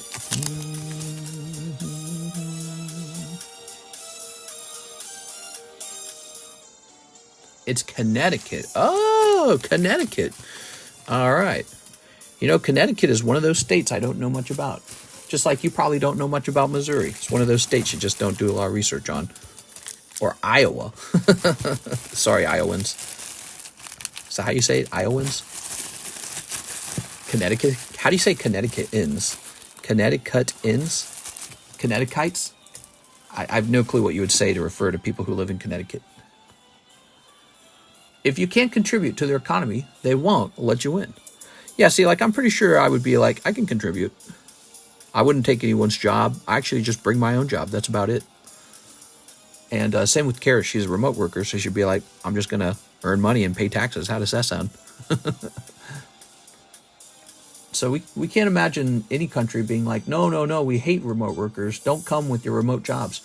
Jennifer Yap says, let's finish the Neo break. All right, Neo break is done. Connecticut? Is it called Connecticut? The kinetic cutthroats, they call themselves. Kinetic cutthroats. Jennifer Yap. Okay. Jen Yap. My top country for immigration, it's either the UK or it's Switzerland. But I think I lean towards Switzerland. We are. So it might be Switzerland. All right. I like the idea of Switzerland. This idea that maybe it's like a country that kind of stays out of the wars, but they like to do the banking. Oh, every country should wish that they could do that they could be that country that stays out of the wars and just does the banking for everyone. It's brilliant. It's the smartest move ever. It's so good, the other countries shouldn't allow it. They should be like, no. You have to pick a side. Okay, you ready? All right, we got 1, 2, 3, 4, 5, 6, 7, 8, 9, 10, 11. All 11 spots are in for the Neo Discovery break. Everybody get ready. Yeah, that's a pretty sweet gig.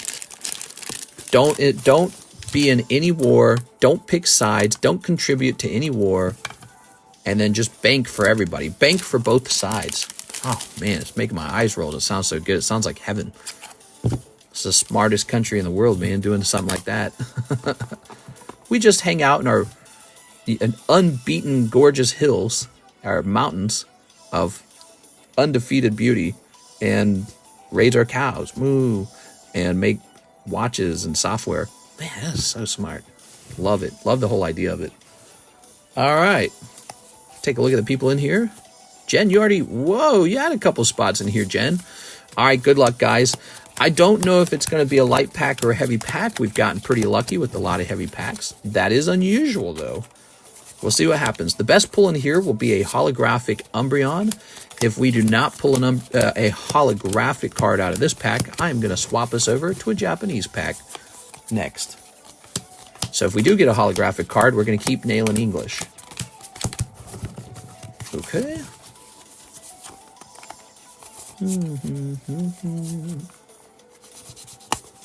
Yeah, so moving to Japan, I was listening to a bunch of interviews on people who moved to Japan. They say it's very, very hard if you're not fluent in Japanese because you don't get accepted and they don't try to make life easy for you. They don't the country's not designed to help you if you're not fluent in Japanese. And then even if you are fluent in Japanese, they still don't accept you. They think of you as sort of like a foreigner, non-Japanese. All right. Give me a number. I still remember my mom getting me some Japanese Neopacks. Still got my Japanese Umbreon. Sure. Ready? Looking for that number. Who's gonna give me a number? 6. 1, 2, 3, 4, 5, 6. Well, Adrian, you had no competition there. You're the decider. Here goes.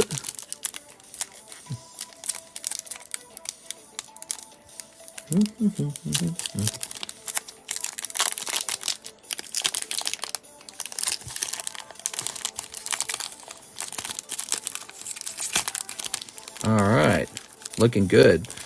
Unknown. The contents of this pack is unknown.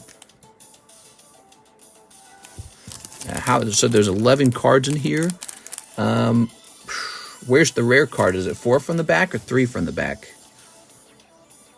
First person, it's going to be Nick Gruber. It's a gift from Joseph Jones. And it's Ruin Wall for Nick Gruber. Okay, Ruin Wall. That's a pretty expensive Ruin Wall. Where do we have Nick?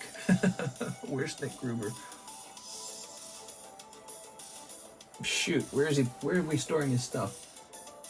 Caleb. Joey Maycumber. Ooh, where's Joey Maycumber? We haven't seen Joey Maycumber in a while. Let's see. Does Nick Gruber need a new bag? I think Nick Gruber actually shipped. I think he recently shipped. Japan's very xenophobic. The streamers causing issues over there lately has really hurt relationships. All right, grab this. Yeah. And again, I don't judge them for being xenophobic. I think if you're going to have a people where you preserve your genetic background, we're Japanese because we're genetically Japanese, you almost have to be that way a little bit. You have to be no, this is our in-group. You're not welcome in our in-group. You need to stay out. And a lot of people will just call that racism, but some groups survive for like 1,000,000 years. Like, look at the Jews. They're still Jewish, and they're really strict about who you marry and who you have children with. So they got all those rules just built in, and they're still around. It works. They're still here. Mr. Nick with an N. But, you know, on the other hand, I don't think it's necessarily the smartest thing. I think that groups got their genes by mixing a really, really, really long time ago. So, you know, I think it's all about not changing too fast, right? Like not just suddenly swapping genes, 50% of your population or something like that. Here's Christopher Went. But the Japanese kind of, you know, they bother themselves with that subject, I think. You know, I think that they are real focused on it. Christopher Went with a beautiful Zatu. Ooh, yeah. Mr. Christopher. All right. Like they would not like a whole bunch of people coming from other countries into their country and then, okay, let's all mix now or something like that. They would be so angry. They would not allow that. It's a sort of elitism, I think. It's an elitist nature. You could call it racism if you want to call it racism, but it's about preserving who you are rather than changing. Christopher Went. Here we are. Here we are. And the people who you reject, they go, well, you're a racist. And it's like, maybe, I don't know, maybe they are. Here's Disney. The VTuber Bao the Whale was getting yelled at by older Japanese lady while streaming. It's just like how Miss Japan was a European born and raised in Japan. Yeah, that happens a lot, by the way. It not just in Japan, that happens all over the world. In the beauty contest, they will pick somebody who's from maybe like a different country rather than the country hosting the beauty contest. And then everyone gets all riled up by that. They go, how dare you? Ooh, unknown M. Metal. Whenever a metal Pokemon damages one of your Pokemon, reduce that damage by 30. This power stops working if you have more than one unknown M in play. What? Wow, cool, man. So it's like a metal defense Pokemon. That's so cool. Joseph Jones. All right, Joseph. You know, I never played the game with these old Neo cards. I never built a deck out of them. So all this time later, I don't actually know their movesets. All right, we moved your stuff over here. You're over here by Tammy. All right. Very nice. I'm very mixed myself. With my grandmother and my mother and my dad and all that. They're all from different groups, you know. So I'm a mixed person myself. I'm not a purebred. To Nick Gruber. Well, I think Nick just grabbed the rare. Wow, Nick had 2 spots in here. But what's remarkable about this is it was just a gift. He didn't even buy in. It was gifted to him by Joseph Jones. So let's set this over here. Now, if it was 3 from the back, then this should be a common and not a rare. Gen Y. Could this be the rare? It is a common. All right, Nick Gruber snipes the rare. Here you go, Jen. People were very confused. Let's grab Jen's bag. All right. Beautiful Natu. Let's see what else is in here. We're opening Neo Discovery, right? So what are some cool cards in Neo Discovery? Probably like Scyther, right? Here's Matthew Bigos. Checking up on it, she relinquished the crown after a Japanese tabloid found out she was having an affair with a married doctor. What? There, Matthew Bigos. Man, you're dropping the T over here. She dropped the crown because it was discovered she was cheating with a married doctor. Here we are. There we go. Humans are so weird, man. We are so weird. All right. Here's Jennifer Yap. How dare you? Ta-da! We got, oh, Whooper's so cute. Oh my gosh. She's Ukrainian. Oh. So is she half Japanese, half Ukrainian, or just like full Ukrainian? There we go. Here's Jennifer Yap. Come on, Jen. You got the cute Whooper. You got Natu. Teddy Ursa. Pure Ukrainian. Yeah, you're just going to make all the locals angry, you know? You're in a Japanese beauty contest. And so what are we saying? Are we saying Eurocentric beauty standards are, better than Asian or something. Like, what's the point? I don't get it. I feel like the people who picked her probably just wanted to enrage everybody and get attention. Joseph Jones. Like, how do you be objective about something like this? There's no way to be objective, right? Beauty's in the eye of the beholder a little bit, right? And so what kind of statement are they making? Are they saying that, oh, let's be kind and we're a host for our friend, our Ukrainian friend. Let's tell her she's beautiful because she is.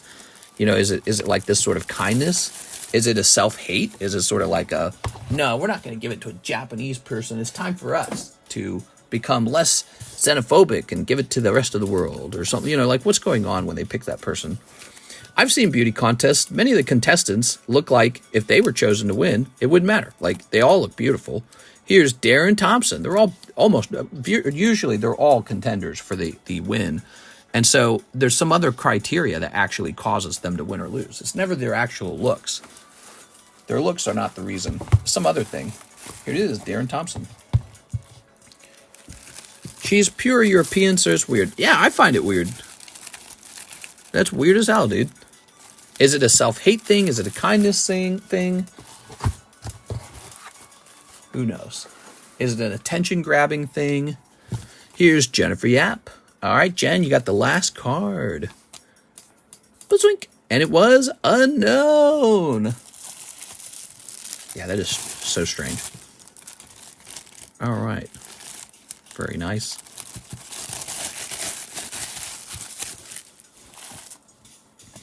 Tossing these.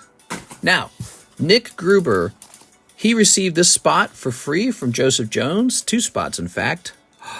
Wow, beautiful Houndoom popping out of there. It is a non-holo Houndoom, but look at it. It's gorgeous, man. Wow. I would have liked to have pulled this, man. That is so nice. Nicholas Gruber. Well, let's grab his bag. Mr. Nick. We got a new bag for Nick Gruber. Wild stuff, man. He got Ruin Wall, which was a pretty weak pull, but then he got Houndoom, which was a nice pull. Yay! So, since we pulled a non-holo, our next move is to pull out a Japanese pack with a guaranteed holo. All right, let's see. Here's a Neo. Here's a Jungle. I like the Jungle packs. They're really, one of the most affordable packs right now is actually Jungle. So because it's so affordable, it can end quickly. Oops. Here we are. It's like a Jungle pack like this. Let's have a Jungle Japanese pack run. All right. Okay, give me a second here.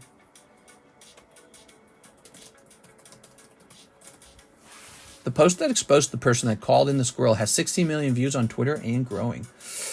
Ooh, man. Crazy. That's nuts. No offense, Peanut the Squirrel. Rip Peanut the Squirrel. Rip Harambe, rip Peanut the Squirrel. It's not right. It's wrong.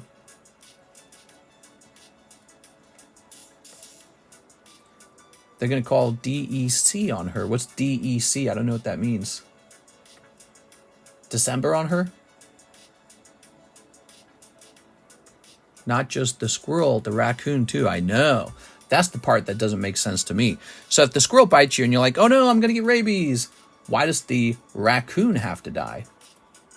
And they don't confirm that the squirrel has rabies yet, so you don't have to kill the raccoon at all.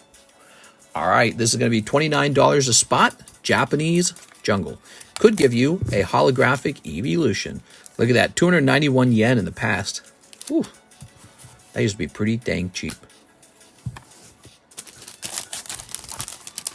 Department of Environmental Conservation, the group that killed Peanut. So ridiculous. I think it was a revenge killing. I think the cops were mad, or whoever they were. I think the people who got bit were pissed off at the squirrel and said, that son of a bitch bit me. Let's just kill it. They could have just gotten the rabies shots. Here we are. And the owner could have been like, no, of course he doesn't have rabies. He's been living with me every single day in my home. Why would he have rabies? I would have rabies. You know, the owner would just say, I would have rabies right now. So obviously the squirrel does not have rabies. I think they were angry at him. I think they wanted to kill the squirrel and the raccoon because they have like a rule. They're like, no squirrels or raccoons for anyone. And they wanted to make sure everyone follows the rules. So they're saying, this is what'll happen if you get a squirrel and a raccoon. We'll come in and we'll kill them. No squirrels, no raccoons in our city. It's barbarism or something like that. The riffraff. But of course, this was a special squirrel with like 2 million followers. Yeah, I mean, if the squirrel was rabid, he would be rabid. He's been living with the squirrel every day. So it just makes no sense. So only these 2 breaks now, right? That's correct. So we have 2 breaks here. Oh, also we have a new vintage booster box. So Miss Jen, not even 1 pack has sold from this yet because it just opened tonight. This is Dark Explorers. It's $225 a pack. Just 100% fresh, brand new box. Dark Explorers. Based off of prices today. I had to restock it, so that's what the price is based off of. Cool stuff. And you missed it, Jen. Joseph Jones was going thousands of dollars deep into Rising Rivals. He opened all the Rising Rivals. He pulled a really fancy Luxray out, and he pulled a super fancy Pikachu out, by the way, which if that card graded 10 would be like $3,000. So Rising Rivals, very fun. We probably will see a short or 2 on that over the next couple days if it hasn't already come out. And then, yeah. Oh my gosh, I wish I had that money. 2 million, holy yeah. The caller is blanked. Asking his wife for immigration status, that's not even their department. Yeah, exactly. Like, well, how's that related to the squirrel? Why do you need to know her? Oh, also, there's this break. So we have 6 out of 6, $13 Topps Chrome break for those who want to take a shot at the Topps Chrome 1 of 1. We also have this Terrestrial Festival box break. You get 1 whole box of Terrestrial Festival. If you get pulled out of here, it's a 5-spot round, $15 a spot. So we need 1 more person over there. So here's a group of breaks, guys. Don't forget, we also have a very fancy Tyranitar break going on. This is always a popular break. It's 7 spots deep and 7 spots to go. The other pull in this break is the star card here, okay? So this is what we got. All right. Go ahead and put these here. Put this back now. We added a couple things to the menu, by the way, Jen. We added this Marvel Masterpiece at $16 a pack, was $14. And this Topps Chrome Disney. So 2024 Topps Chrome Disney. We, of course, also restocked these Dustmorns. That's a fresh case. And that's the majority of the brand new stuff. Don't forget about the Gengar. Yeah, we got a ton of breaks right now. Let me show them all off. What I decided to do is go the other direction and do a ton of breaks instead of a few. So here's a girl break. And it's a 2 out of 5 break. We got 2 spots in it. Awesome. Here's that rare Candy Charizard. It's up to 17 out of 31. Big, awesome swirl by his wing. He's a no rarity Charizard. Cool. The Stadium Gengar break is all the way up to 17 out of 21. 4 spots remain on this guy. Super rare. Pop 17. That's Pokemon Nintendo 64 Stadium Gengar. That's where his artwork comes for. It's stripped right out of the game. We have the clearance break. So you remember the clearance break. It's Jigglypuff and Wigglytuff. 1 person gets both cards. So you get both the Jigglypuff and the Wigglytuff. They match Pop 11, Pop 45. Very rare cards from Crystal Guardian. $40 break. 1 in 9. So there are your odds. And those odds are based off of going underneath the eBay Buy It Now price, right? That's the whole idea of it. We have this Halo slab break going on. So just tons of breaks. I decided to go the opposite direction and we would just have tons of breaks because we already tried doing very few breaks. So I'm just trying my hand at both and see how it works, see how I feel about it.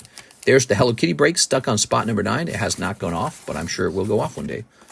Hello Kitty lovers will realize that this is a pretty rare slab, Pop 81. It's a Hello Kitty promo card from Metazoo. Metazoo is alive. It's back in business, so that brand is not dead anymore, and it could even have a big rebound. So that has not begun yet, though. The rebound has not begun because they haven't released any sets, but when they do, it might be a good idea to already be sitting on Hello Kitty by then.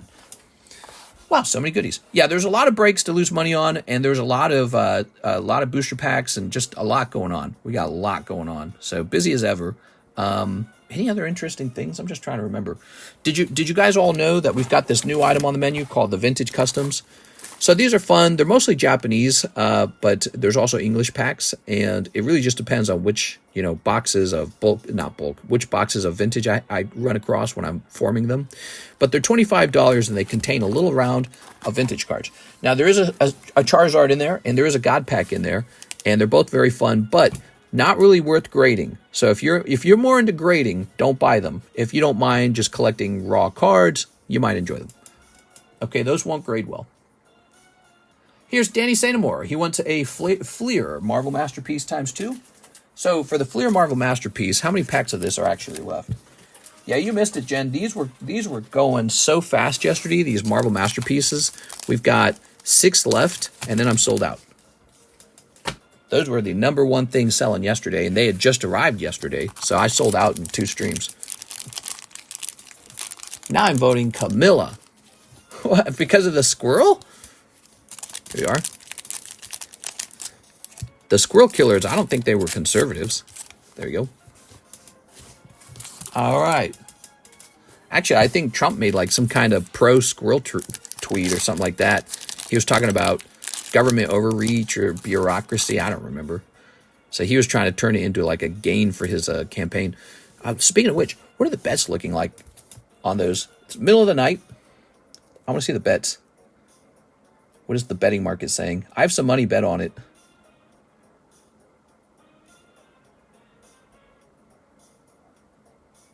All right. So right now, according to this, Trump has a small lead, but not a big lead. In the betting markets, not in the actual votes, not in the polls.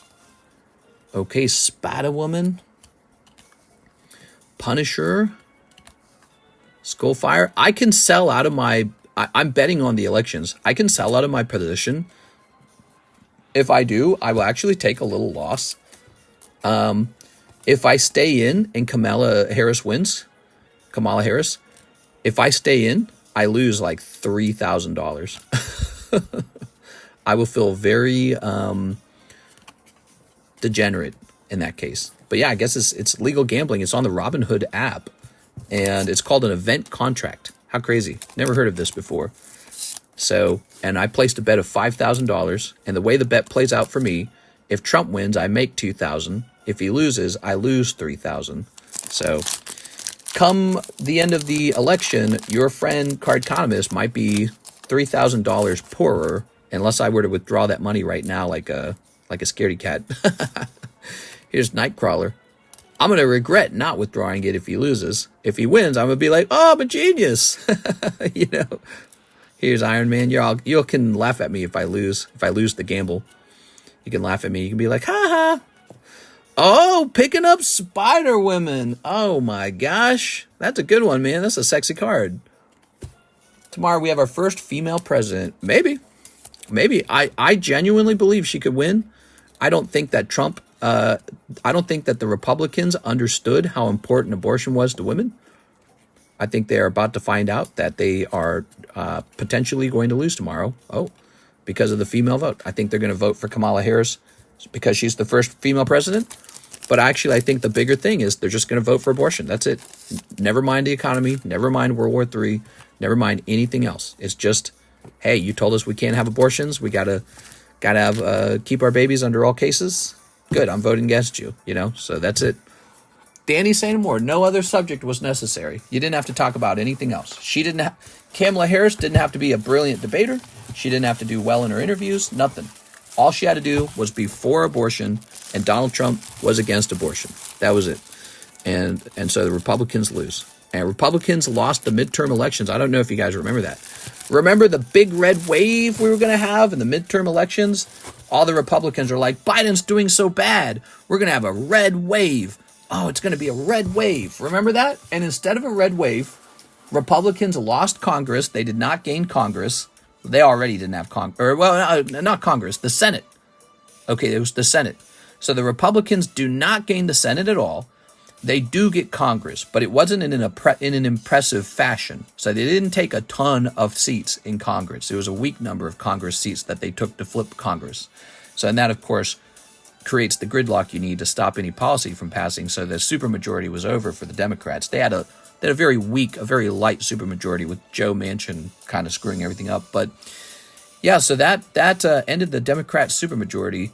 It was that big red wave that never really happened. And I genuinely think it was just one issue for the big red wave. It was abortion. All the Republicans are finding out that they lose on abortion. They lose over and over and over again. It is not a popular subject.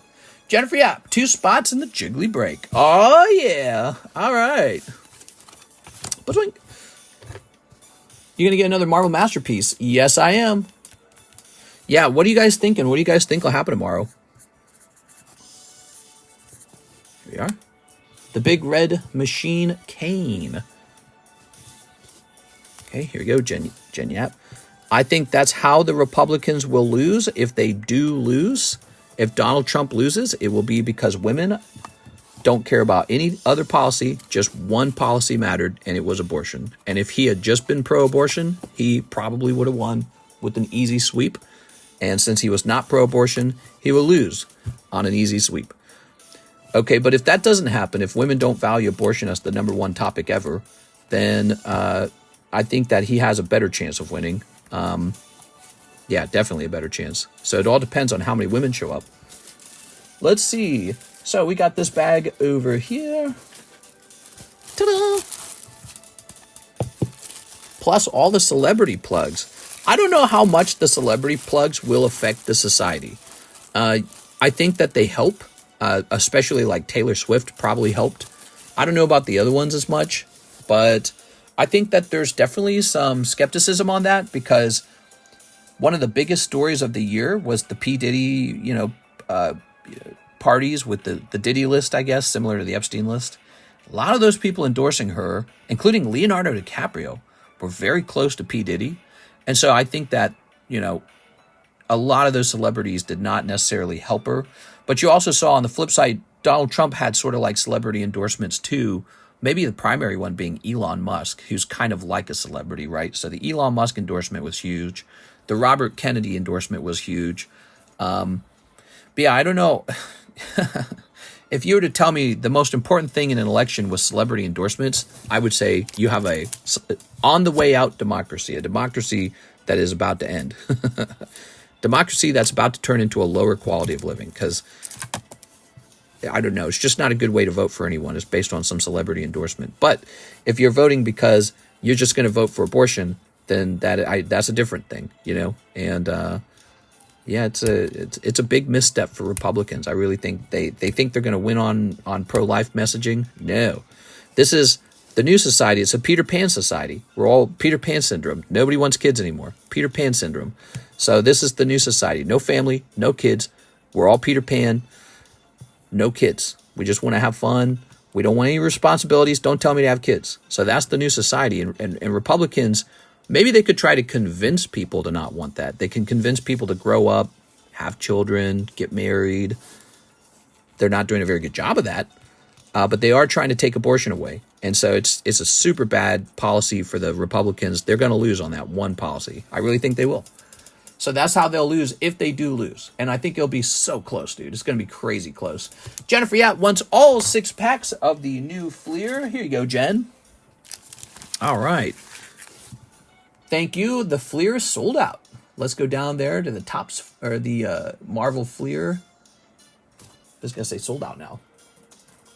They're underestimating how much of a Peter Pan society we are now. Nobody wants kids. That's a fact. Young people vote. Old people, many have passed away. So the older vote, the conservative vote, over the last 20 years or whatever, 21 years, 24 years, many of them have passed away. And now it's 24 years of young people growing up, and they all vote now, and they do not want children. So Republicans are misfiring. They're misstepping on this subject. We are. The fact people are dumb enough to vote for Kamala is scary. Yeah, I think that they would say the same thing about people who vote for Donald Trump. So each side has very different views, and you have to sit down and hear them out and try to help each other see the difference in your views. Here's Iron Man. Here's Mean Streak. Here's Colossus. Here's Captain Universe. Cerebra. You did it! You got a signature, Jen! Fin Fang Foom. Jen, they all come with signatures. Every pack gets one signature. How fun is that? Kamala for the win? I love watching street interviews, and every single time when asked what policies, accomplishments Kamala did or stand for, there's never an answer. Yes, well, and I think that's because she was vice president. She just didn't have anything to do.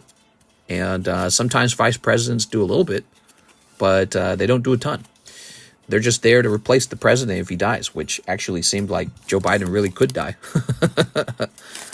But you're right. She didn't do a lot as vice president.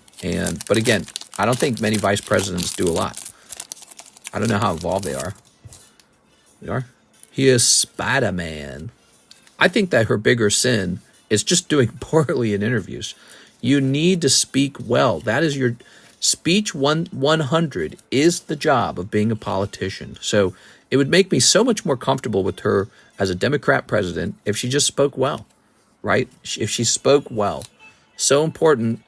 And she just, man, she just word salads like crazy. Here's Iron Man. Like, really, it's very crazy. Like, if I played you a compilation of word salad Kamala, you'd be like, wow, that's pretty outrageous.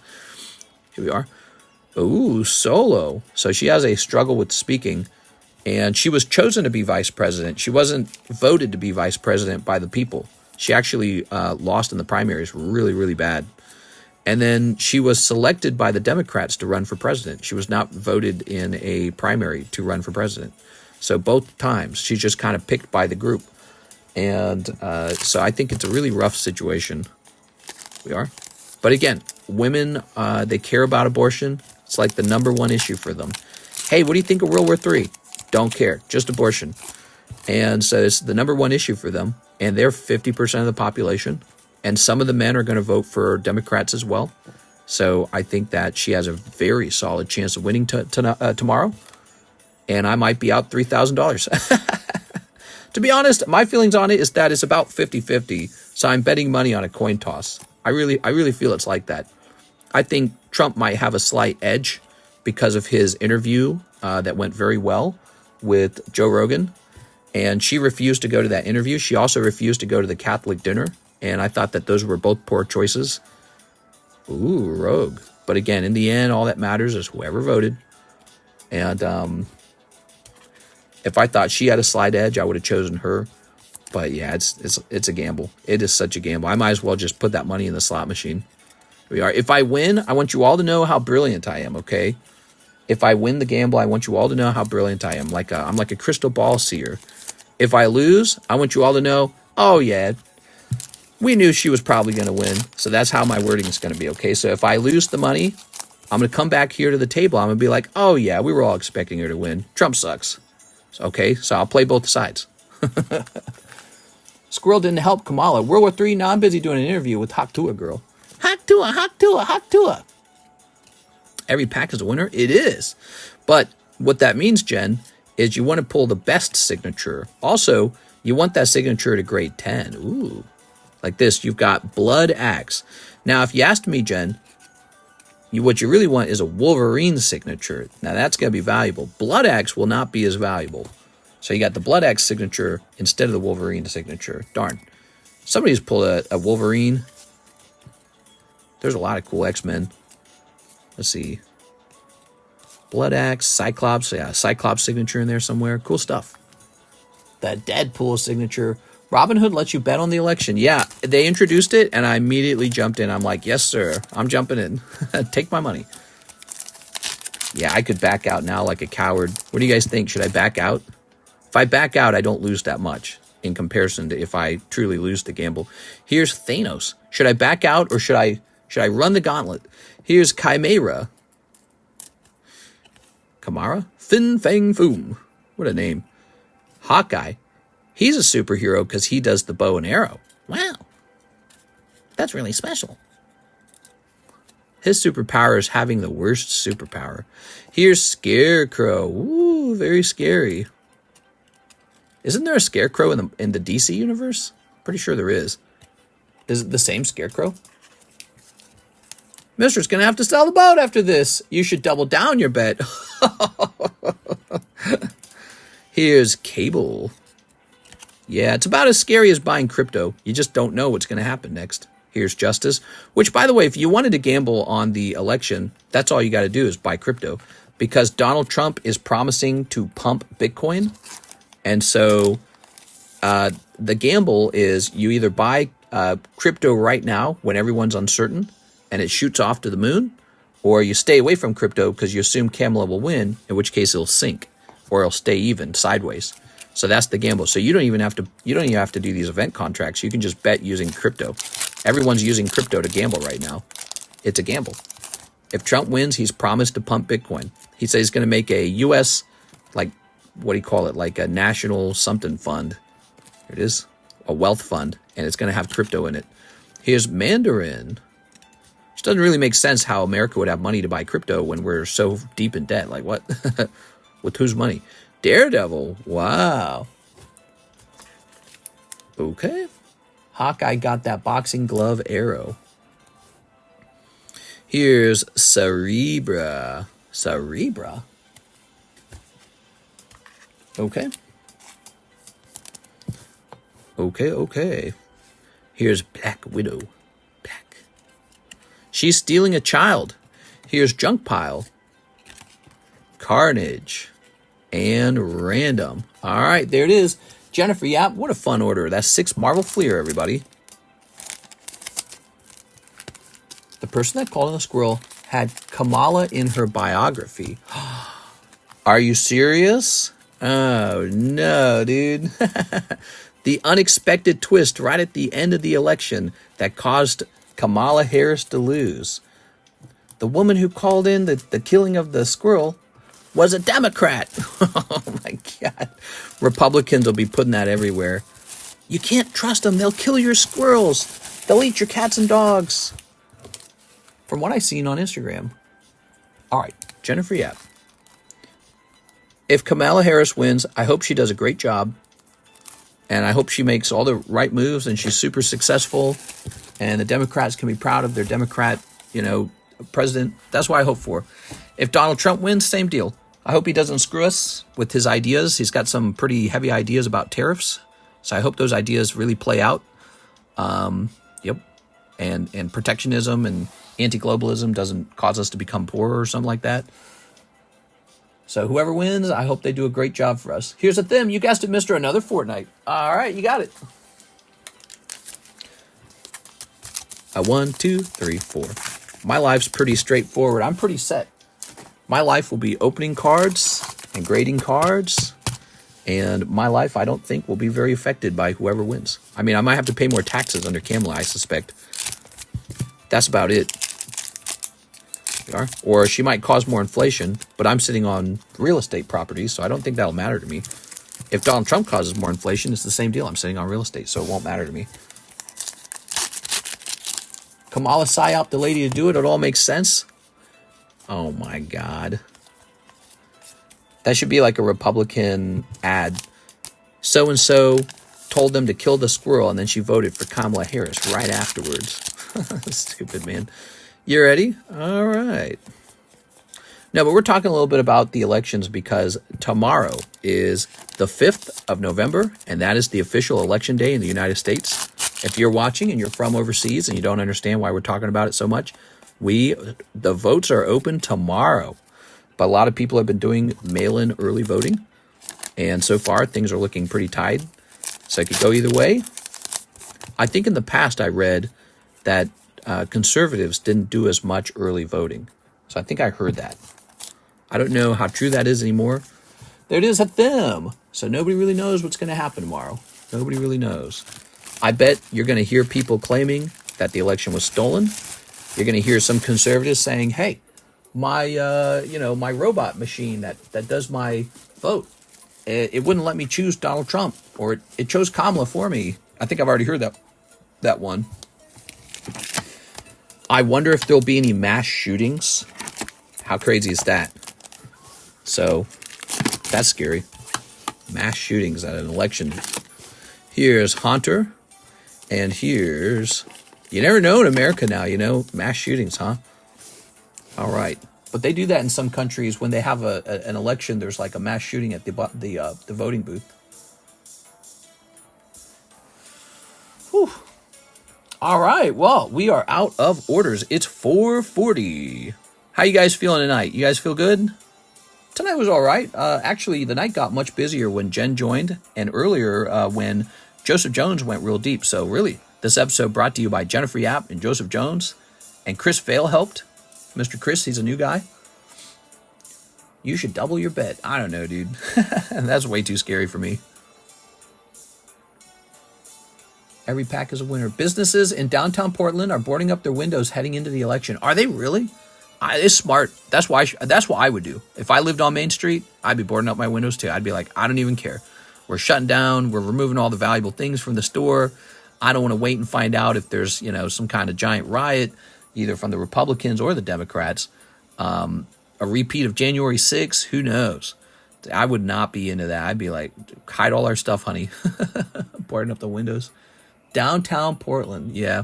Well, I guess that would be a Democrat stronghold, so that would probably be a Democrat riot. Did you see the French medical documents from 2023 of the Olympic boxer got leaked? Did it? Was the Olympic boxer truly a woman? She looks like a man, but I guess some women just look kind of manly. Very, very handsome women. Sometimes women are very handsome. But I feel like you're only telling me that, Wrath, because I'm about to find out that she really was truly a man. There it is. All right, so I'm about to find out that the Olympic boxer was, in fact, originally a man. When would be the results, says Pixel. The results for the election could come about a week later, I've heard, because they really take their time counting the votes in some places, especially the swing states, which the Republicans bemoan because they believe the reason they're taking their time is so that they can come up with fake votes. There's a lot of distrust right now in the voting systems. So allowing the election to go on for a week, counting the votes is not so great. I think it really shakes up the trust in the system. Ooh. Mr. Brandon Warder's Halo cards are not selling at the moment. Full article in the news section, says Wrath. Okay, let's see if this was posted by a major news company. That would be interesting. So we have a news channel in our Discord server. Maybe you guys could join that and go read our news. All right. A leaked French medical report from 2023 has confirmed that Algerian boxer Amin Khalif is male. Khalif has XY chromosome, no uterus, internal testicles, and a micropenis. Oh. Is it that? No uterus, internal testicles, and a micropenis. Well, that's a tricky one then, because that would suggest this is a person who has, atypical genitals. That means that they never fully became a man or fully became a woman in the uterus when they were developing as a baby. And so I suppose at that point, you just kind of pick a gender. If you've I think they have a term for it, like hermaphrodite or something like that. I don't know if that's the right term. But so if it's a person who's not, fully female or fully male, I suppose they could just choose whatever group they want to be in. Sounds like some old school South Park insults. Just sent, mister. Sounds good. We'll get another order done for you. Hopefully not another Arizona deal this time. They still dealing with that. Yeah, who knows? But that's a fascinating thing. If it's XY chromosome, I think some people will argue that by that point, if you got the XY chromosome, you were meant to be male, and unfortunately your genitals didn't fully form, and so now you're kind of getting to play as a female, but you're born as sort of like a male with a not fully formed, twig and berries. It's a fascinating thing. I don't know. It's over now. It's a big deal for people in that sport. It's a big deal for them whether to allow this, if it's fair or not. So it's a big complicated deal for them. I'll let them figure it out. I don't know how I feel about it. I don't know how I feel about it, because if that's the rule, if the rule is, let's say you're a hermaphrodite, half male, half female, you're somewhere in the middle, right? And you have this sort of massive amount of testosterone, flowing in you freely. I feel like the sport will be dominated by those people, so there's a sort of biological advantage, which was the whole point that we separated male and female sports. So I feel like maybe I lean toward you can't have that. You know what I mean? I lean toward you got to have that you can't have the XY chromosome. All right. That's how I lean on the subject if I'm just trying to be reasonable about it. I'm just trying to be reasonable. Let's see. So now we've got a them. You guessed it, another for Fortnite. Is that right? Let me actually refresh this. I'm feeling confused about my sexuality. Tell us all about it, Collector. Wrath says it's stealing women's chance at Olympic medals. I feel that you could definitely say that. I think it's fair to say that. And if women really don't like it, they should step up and say they don't like it. If they care, they should say that they care. So I feel like it's kind of up to women to decide what they want. If women feel that, the Algerian boxer with XY chromosomes and internal testicles is fair game for their sport, well, then that's how they want to play. And if they don't like it, they should speak up and say so. So I say leave it up to them. Let them decide. It's always, it's always women's sport. It's never the other way around, right? So, it's not like in the men's division, there's not a woman who's like hermaphrodite in the middle, right? And she's competing against all the men, and then she sets the world record for something. It's never the other way around. So the men never have to deal with it. But yeah, so the women have to deal with it. All right, hit them. What made it shadier was the fact a new Olympic rules committee said it was fine, but the older one said no. Interesting. Trans men would get crushed in men's sports. Yeah, so it's a women's issue, really, because it's not a problem for men. Men, they just win against maybe somebody who's transsexual, trying to be formerly a woman, now a man in the men's sport. They just typically win. So it's a women's issue because people with a lot of testosterone join the women's sports, and then they just dominate the sport really quickly. And it's like, well, that's because they're got a gigantic physical advantage. They got a muscle advantage. They got a testosterone advantage, apparently. And it plays out that way over and over again. And it's why women's sport is separate from men's sport. It's because men just have this sort of biological, physical advantage. Everyone understands this, right? So the women have to decide, hey, the reward money and the trophies and the bragging rights really should just be for us because it's women's sport. So you can go play men's sport. But that's a real tricky one. That's a real tricky one. The person is identifying as a woman, and I think that it makes a lot more sense in their case because, again, if they have internal testicles, then it's sort of like, they came out not fully formed, and that's what they chose. They chose to be a woman. So it's a really fascinating one to me. Here's a them. I definitely empathize with it. Let's grab a bag. Yeah, it's a tricky one. But yeah, it's up to the girls to decide if they want to call that fair game. I think you would see a lot more of, victories similar to that.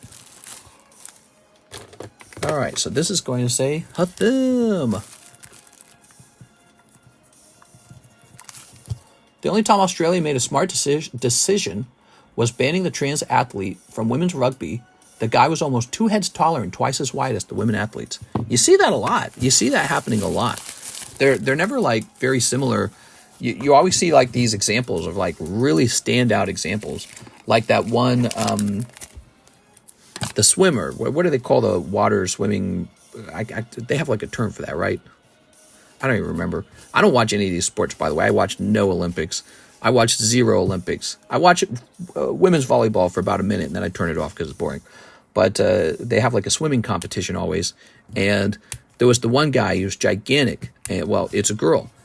He calls himself a girl, and so it's a trans swimmer, and it was a big deal because when he's receiving his medal, he's just standing so tall over the other swimmers, and people immediately started calling out. It's like, man, we can't have this. It's not fair anymore.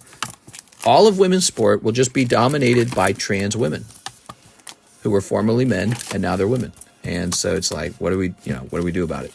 It's conservatives like to talk about this subject because it sort of picks up on these undeniable biological truths that can't be denied. And of course, Republicans and conservatives get very annoyed by transsexuality. They're like, not allowed. All right. Sent again. Sounds good. Ready? Rugby. The trans men would rock those girls. Here's Hatham. All right, Mr. Last for the night. You got it. Mr. Hatham. Picking up. He's looking for that holo, I think. Here we are. It's sad because those young girls work so hard only to get it snatched away. Well, again, so if girls don't like that, if they want to make sure that you are like a girl, you know what I'm saying? Like a girl, like, oh my God. If they want that, they got to stand up and say, this sport is for us. You have to be born a girl. You can't have a ton of testosterone. You got to be a girl. You got to have a uterus, something like that. You know what I'm saying? So they can stand up and say that. I feel like this is a really big struggle for women in general, though. Like, I think women tend to be a bit more agreeable. So this is why they have a hard time saying, hey, you jerk, get out of here. You don't belong here. Men find that easy. Men are a lot more, we're ready to fight. We're ready to rumble. We're aggressive. And I think that aggressiveness actually comes from testosterone, right? Isn't that proven? So women are generally a lot more accepting of people. They're a bit more agreeable. I think you find girls, they tend to be a bit more nurturing, right? They like the group. They don't like the individual as much. They're sort of like, oh, I'm going to fight everybody.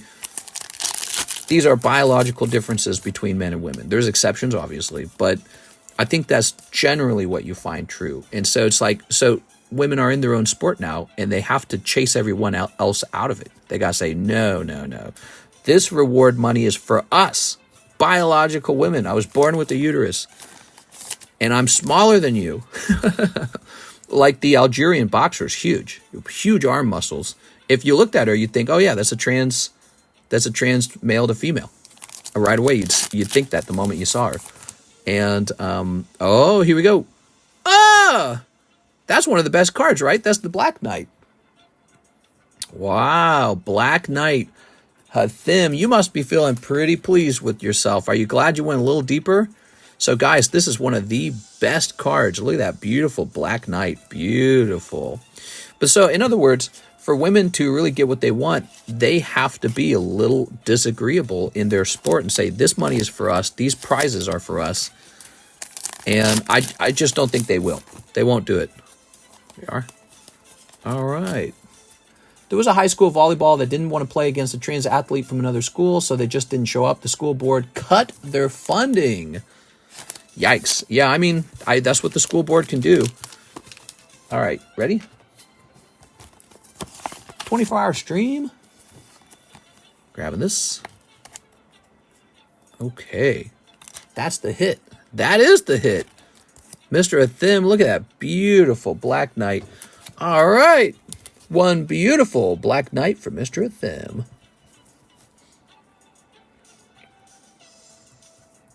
Ready? Let's go ahead and take a quick look at what this card goes for as a 10. You ready? So that is the holographic Black Knight, and I bet he's about 600 if I had to bet.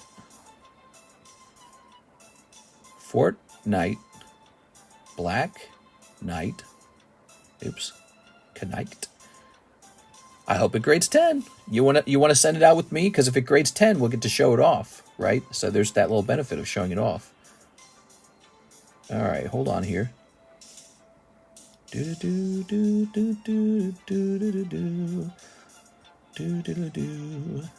So first of all, there's a lot of non-holo Black Knights being shown, and they sell for like $200. So if you guys ever get a non-holo Black Knight, do yourself a favor and grade it. And now for the Black Knight 10, that's a 7, that's a 9. Are these actually sorted? Hold on. Sort.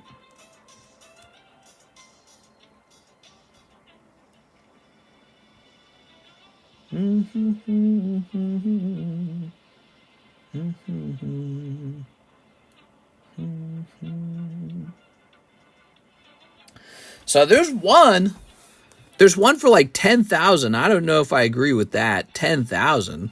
Wow. Could this actually sell for 10,000? I don't think it's 10,000. I was going to say like 600, 700. Might be worth a lot more than 600 or 700, guys. Holy moly. Hathim, when I pulled it, I was so casual about it. I was like, hey, that's the Black Knight. Why black and not white, huh? That's racism. All right, so this Black Knight is listed for $10,000 for sale with 21 watchers. Let me try and find a sold one, though, because I just can't see someone paying $10K for it when you can open the packs at such an affordable price.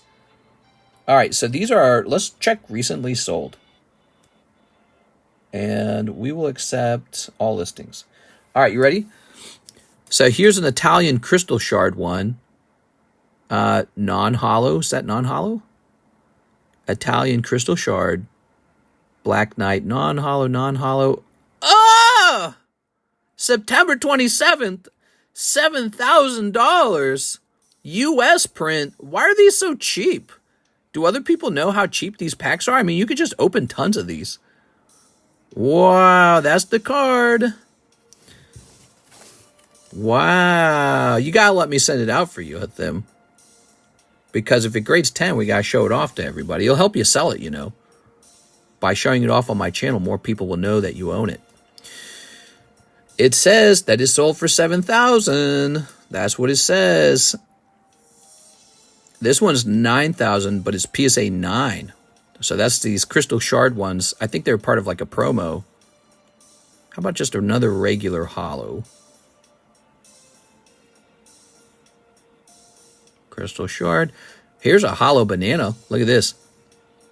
Peely foil. Holo foil Peely 2019.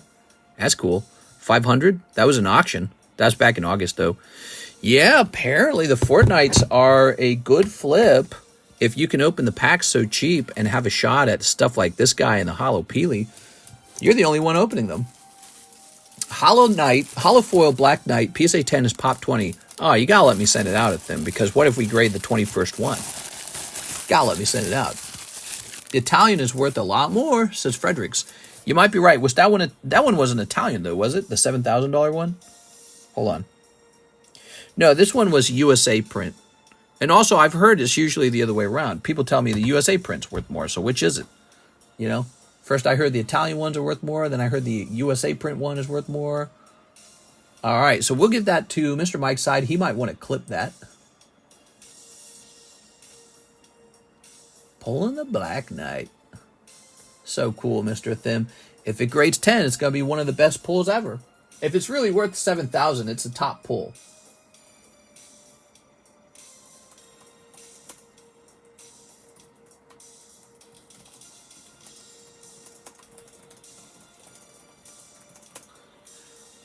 Three hours, 57 minutes. Whew.